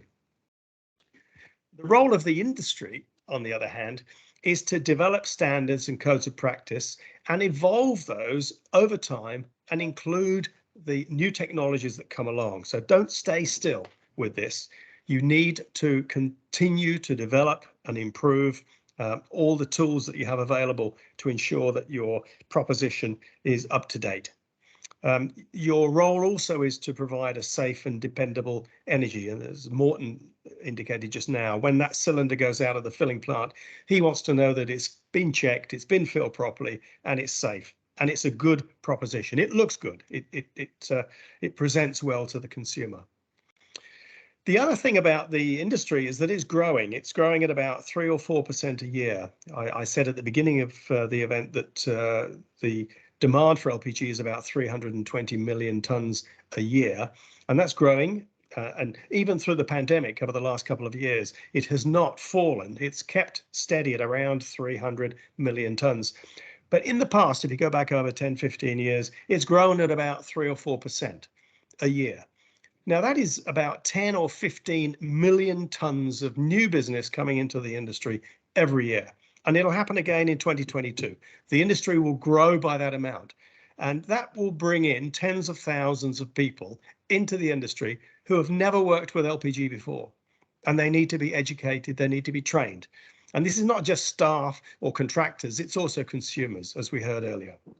So we need to also, the role of the industry is to operate its assets in a safe and sustainable way, and that includes plant and trucks and so forth.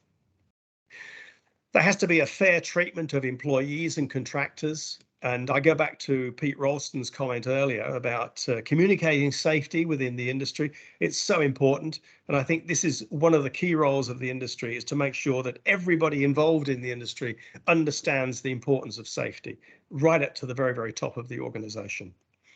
And then another point here I've got is cooperating with local and national officials. So back to this partnership with government and standards organizations.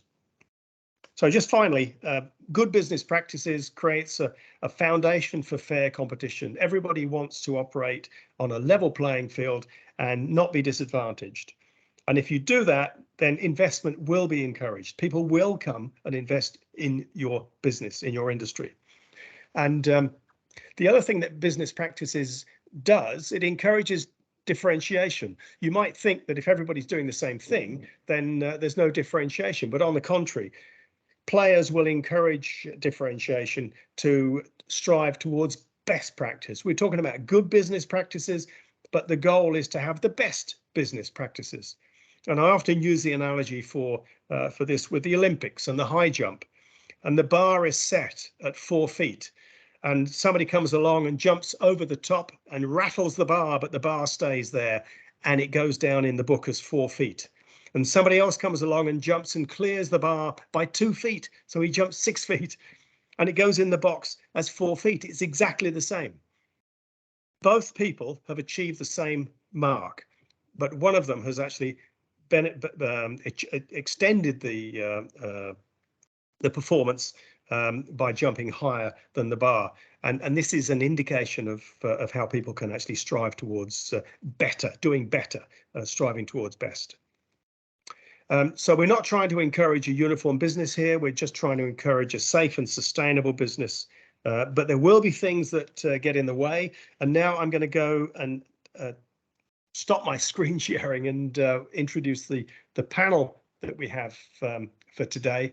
And so let me just stop this first. I think it's stopped already. Somebody stopped it, have they? Yeah, stopped already.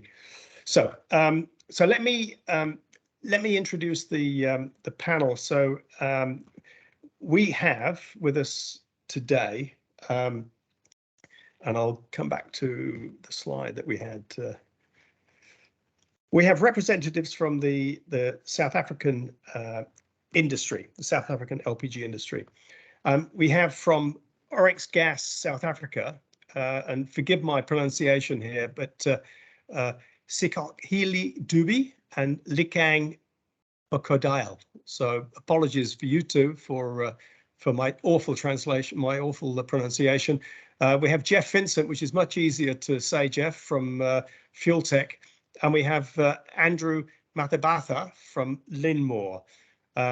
So can I ask you guys to unmute yourselves and also to put your cameras on, and then hopefully we'll have a little panel being established on the screen and we can start to have a discussion.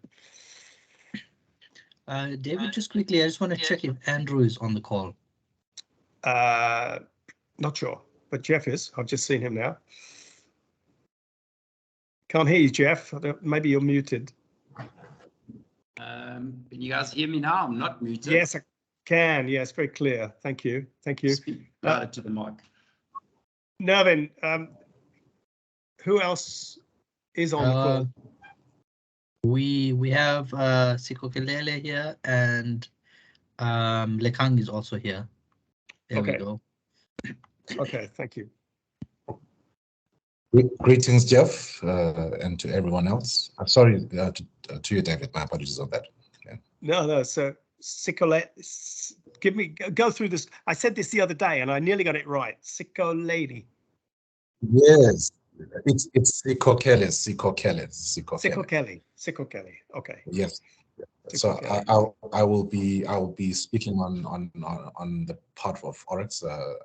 It will just be myself. Yeah. Oh, just yourself. Okay. Yeah. Okay. So is Andrew there, Nervin? I don't see Andrew on yet, David. Okay. I'm not sure if he's using another name. Andrew, if you are, maybe just message me and then I can try and help you unmute or whatever the case might be. Okay, no worries. Okay. All right. Well, we have a panel of 3 then, which is fine. So let me kick off by, I think the first thing, there'll be a lot of people on this call, guys, that don't know you. You obviously know each other, and I can't remember whether I've met you before when I came down to South Africa, but maybe Jeff, you could just introduce yourself and just explain where you're from and also what part of the business you're representing. Sure. Thank you, David. Thank you to the association for this opportunity. It's really appreciated. Yeah, the name's Jeff Vincent, the easier one to recite. I'm the CEO of a company called Fuel Tech Petrochemical. We're based in Alberton, North Johannesburg. I personally have been running the business for the last 19 years. Our main focus is obviously LPG installations, natural gas installations, CNG installations, and industrial gas installations. We focus on the static installation side of the business, as well as the transportation side of the business. So we look after the product while it is in transport. I have a fantastic staff of about 35, of which the bigger majority is made up of installation crews and road tanker fitters that obviously go out, build anything from filling depots to process plants to a midnight breakdown on a chicken farm because we can't heat birds, or a road tanker that can't deliver out on site. So that's me in a nutshell. Thank you. Thanks, Jeff. Well, I'm going to come back to you about that incident you had with Hattie, but we'll talk about that later. So, Siko Kelly, can you just give us a little bit of an introduction from yourself? Thank you very much, David. I am Siko Kelly. That's the challenging one. I think by the time we're done, you should be able to run through that one easily, David. But I am with Oryx Energies. Basically, we source and distribute LPG in South Africa. We are one of the larger players. We distribute via a variety of channels, and my part in the organization basically is around in one component: health, safety, environment, compliance of our plants and our equipment, including the metal that we use, that being the cylinders that we distribute. So in summary, that would be sort of where I fit in the organization. Yeah. Right. Okay. Now, just for my own benefit, my understanding is the South African market is about 400,000 tons volume, and it's split pretty well equally between the residential, commercial, and industrial. Is that pretty fair to say? Yeah, resonates very much. Do we have any auto gas, for example? Yes, we do. Okay. We do have auto gas. It is a small proportion, but thankfully and hopefully growing. Okay. So principally, we're focusing on residential, commercial, industrial type applications. Correct. Yeah, and with all that, yeah, Jeff, you mentioned bulk transport.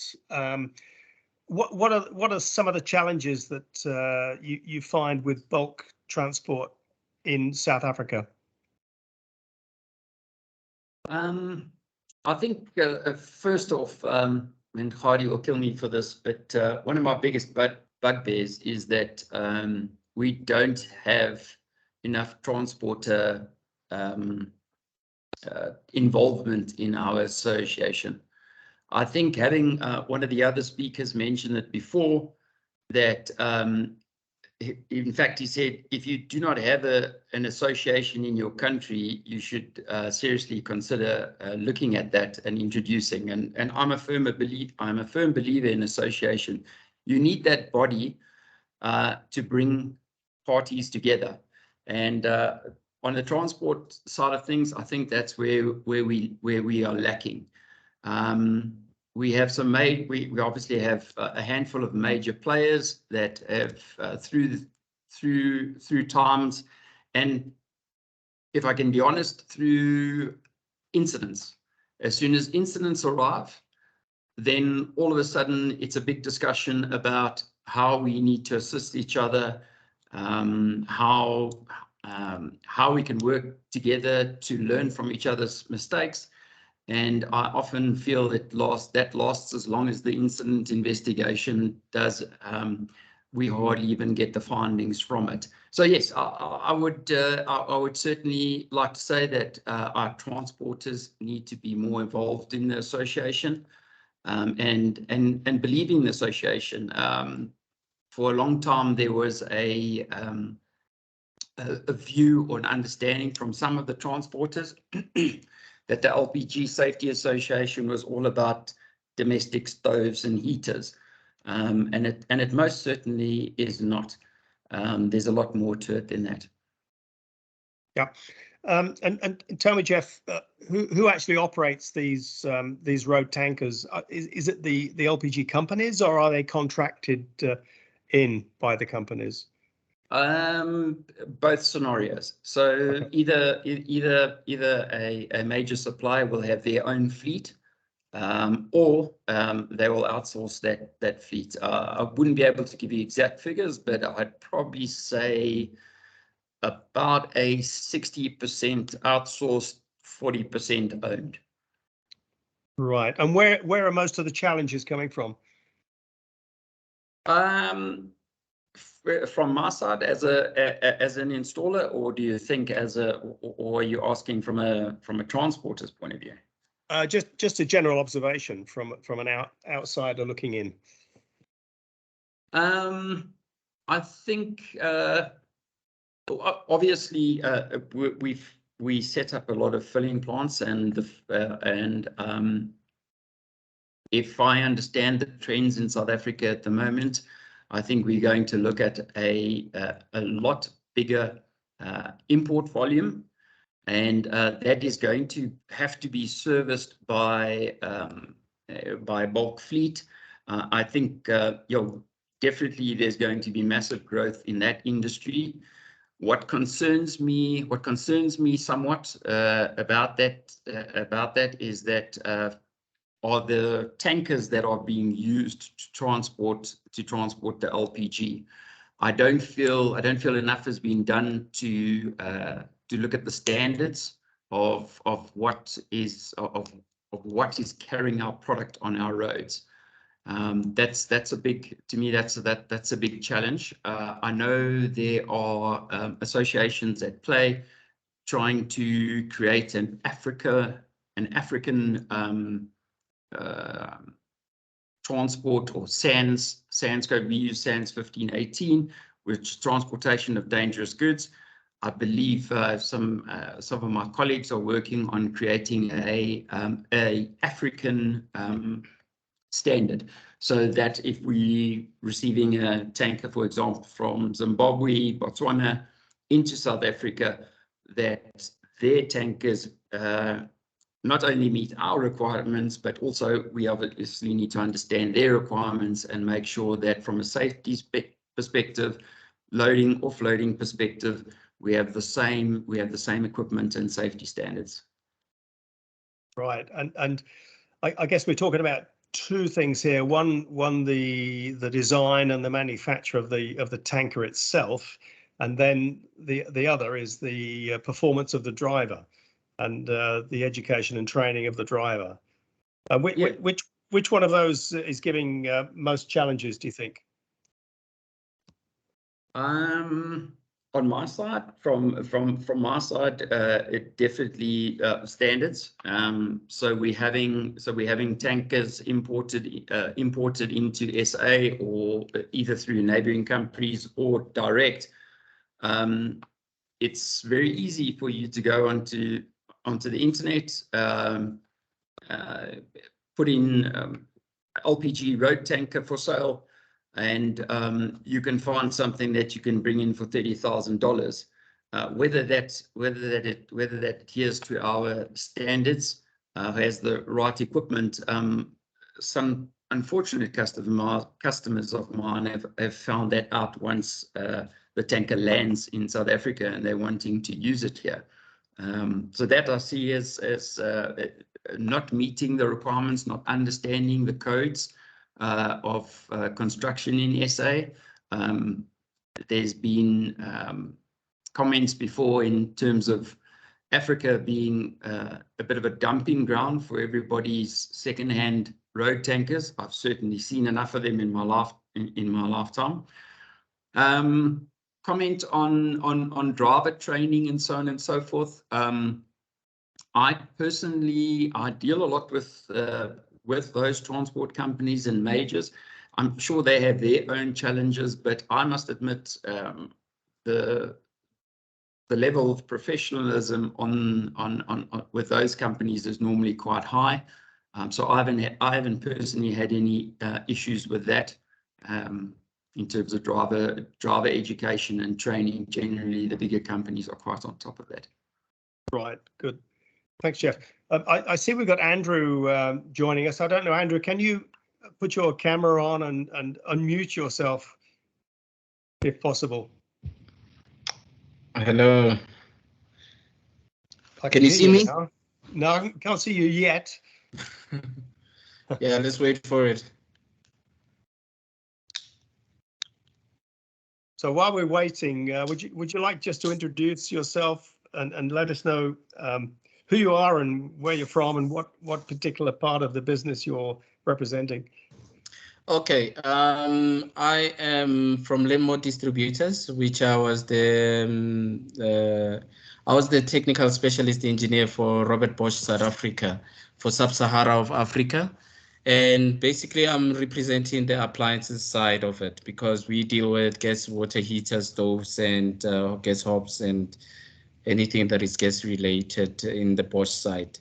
Yes. So we are basically in positioned in Midrand. Thermotechnology, which we used to be the department which fell under Robert Bosch South Africa, does not fall under Robert Bosch South Africa, so it has been left completely in our hands. So we work closely with the LPG Association in terms of, and Novida in terms of licensing of these appliances and making sure that in terms of safety regulations, we follow through on that. Right, and just let me know, with the appliances, are these appliances made in South Africa or are they imported generally? Generally, they're imported, and then we take them through certification house, which is situated in South Africa, to be certified under the SANS 1539 of the South African legislation. Right. So then, in theory, all the appliances going into the market will have gone through that certification process, and that's correct. Yeah. I mean, do you have any sneaking in across the border from other countries that are giving you a bit of unfair competition? At this present moment, not that I know of, because remember, the guys that do installations are qualified gas installers. So they are required by law to, when they certify the installation or commission the installation, to write the serial numbers of that appliance on that certification of the COC. Right. Okay. Thanks, Andrew. Let's go back to, and I'll try one more time, Siko Kelly. If I could ask you from the perspective of an LPG distributor, and a major one at that in South Africa, what are the things that give you most concern at the moment when you run your business? Well done. First things first, you hit it on the mark. It is my name, that is. Well, to answer the question, I would say actually a number of the presentations that have come before this have started to talk to what is one of our biggest problems. So just to give context, in terms of cylinder management, the model we run is the company-owned cylinder, which means that we will import cylinders. We will not sell the cylinders on to the consumer. They are rather on loan, and we expect them to return. And that allows us the opportunity to keep an eye on them, on the condition. And if they need to be requalified, we can then move them across for that process. So that's the model that we run. Now, one of the biggest constraints that we face, or challenges we face in that regard, is that we have some players in the industry who will, without our authorization, move cylinders out of our network. which means then we don't have an opportunity to do what we would want to do, because we have a criteria that we follow. We have a standard that we want met in terms of the way the cylinder should look, how it should be filled, ensuring that all the safety checks are done, and that we meet all the requirements in terms of the filling, from a metrological perspective as well. So all those things are very critical. And when the cylinders then are being channeled into a network that we don't have access to and being filled illegally, we face a number of challenges, not least of which is the issues around safety associated with those cylinders, because our name, our brand is that cylinder, and that puts us in a very difficult position because it can tarnish our brand, not least the damage that can result from poor maintenance and so on and so on and so on. So that I would say is the biggest issue in relation to our model, being that, like I said, we want to keep the cylinders, keep control, and ensure that they meet the specifications, the standards, and indeed our own criteria for continued good business. Right, and is that the single biggest challenge you have with your HSE hat on? I would say fundamentally, yes. Another issue we could look at is, like you alluded to, there's been quite a bit of growth in the industry over the years. And one element that we are finding that we are increasingly strained to look into is around storage, strategic storage, looking around the country. The infrastructure that is available versus the amount or the quantities that we would be looking to store. We find that we are getting constrained in that regard, and strategically speaking, looking around the country, because we're importing a lot of it, and we have challenges with our refineries in terms of supply. Strategic storage is becoming an even more critical issue for us. Right. That's my understanding is that you've just commissioned a couple of years, or maybe last year, wasn't it, the Richards Bay facility that Petrodec installed. And presumably this is what Jeff was talking about, moving product from that facility into the South African market is going to require road tankers.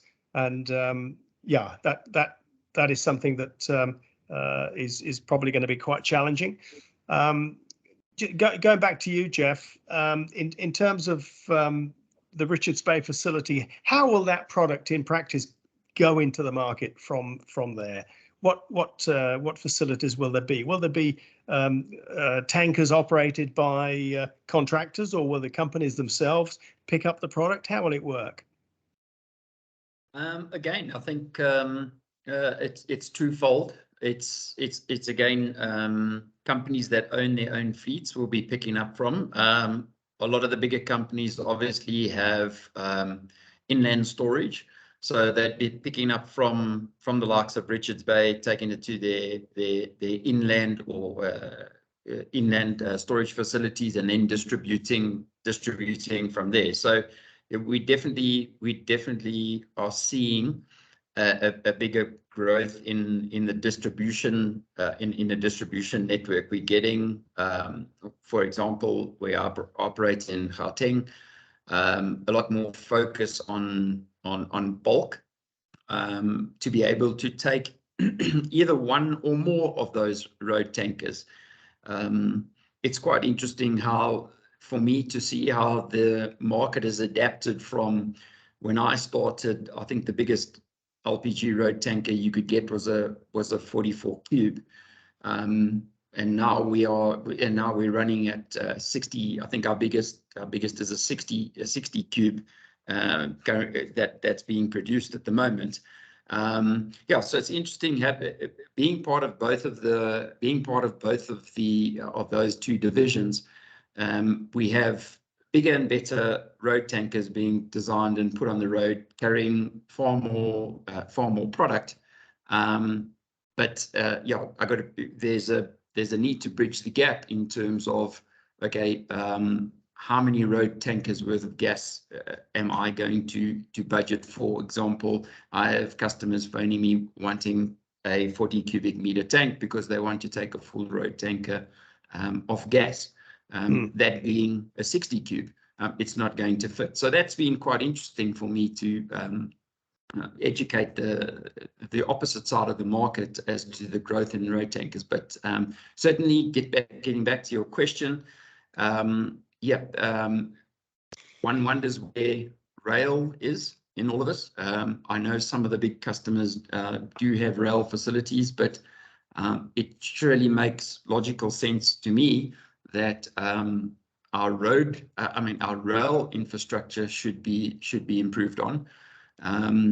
I haven't been fortunate enough to work on too many rail projects because it's not available. We've definitely put in unloading plants on that, but one engine can move 40 rail tankers, and it's on a dedicated line and a dedicated service. An LPG road tanker has to share my road with me. So yeah, I would love to see with the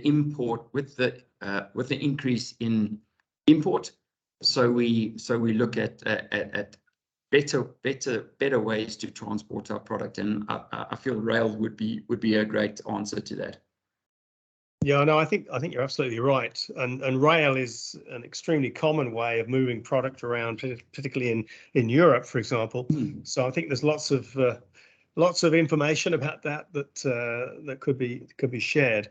The other question I was going to ask was in the sort of industrial commercial bulk sector in other regions, the use of telemetry is pretty common now, and this is more to do with limiting the small drops that normally you would do by nature of the fact that you don't have information about how much ullage the customer has. But with telemetry, you can now monitor the amount of product in customers' tanks and optimize your delivery fleet by making smaller numbers of deliveries and larger drops.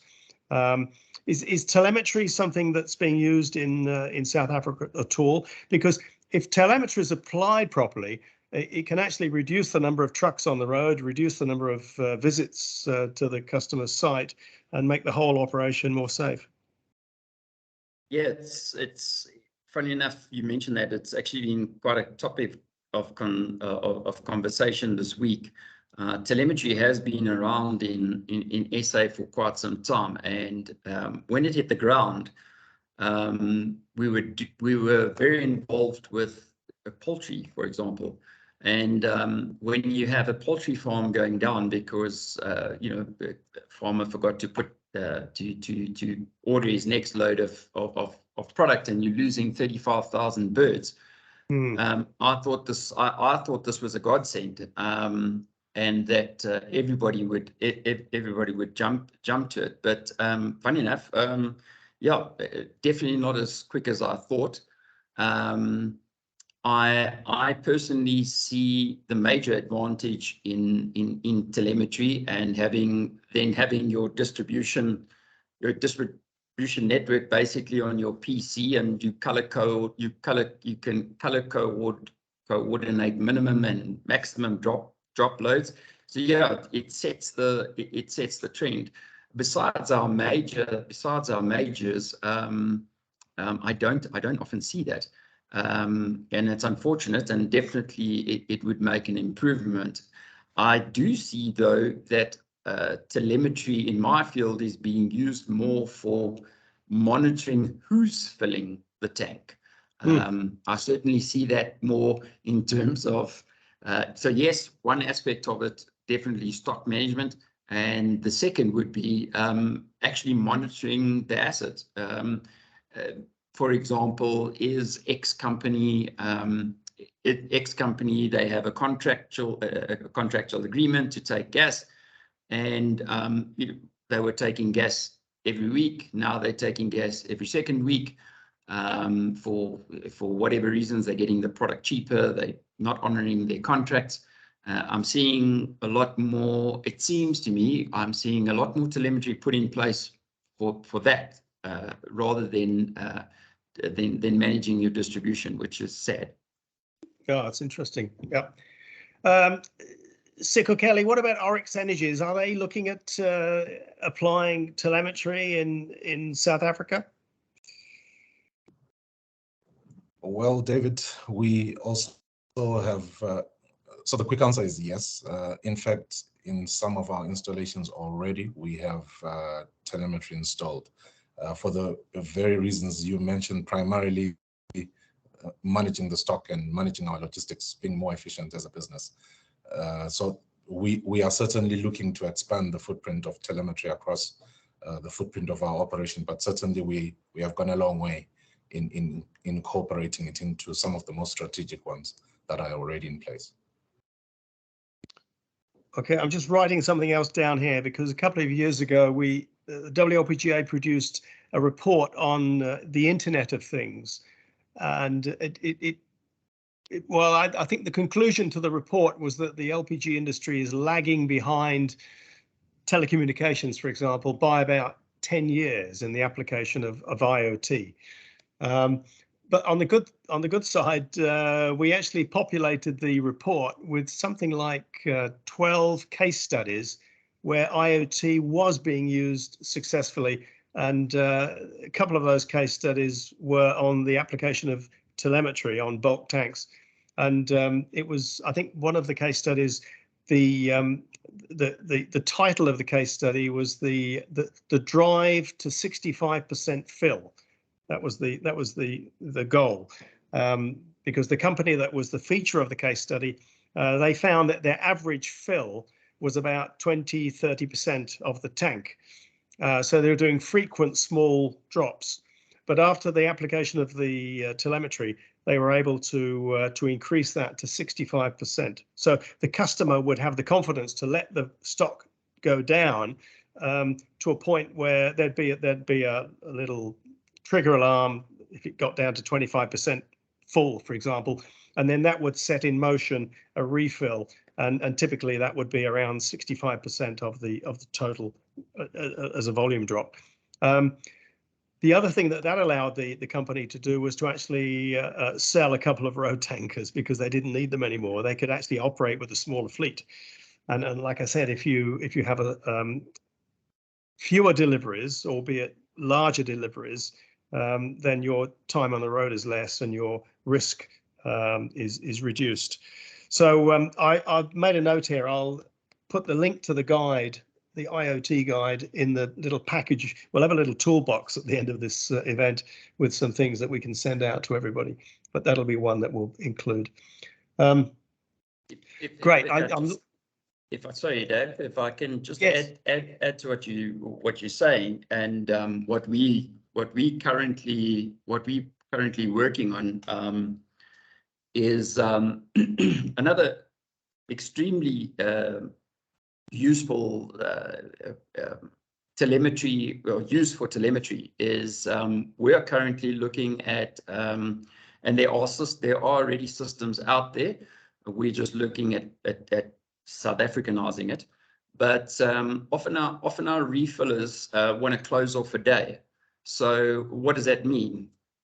What was put in the tank, what was taken out of the tank, and what went through the filling scales if I'm talking about a refilling plant.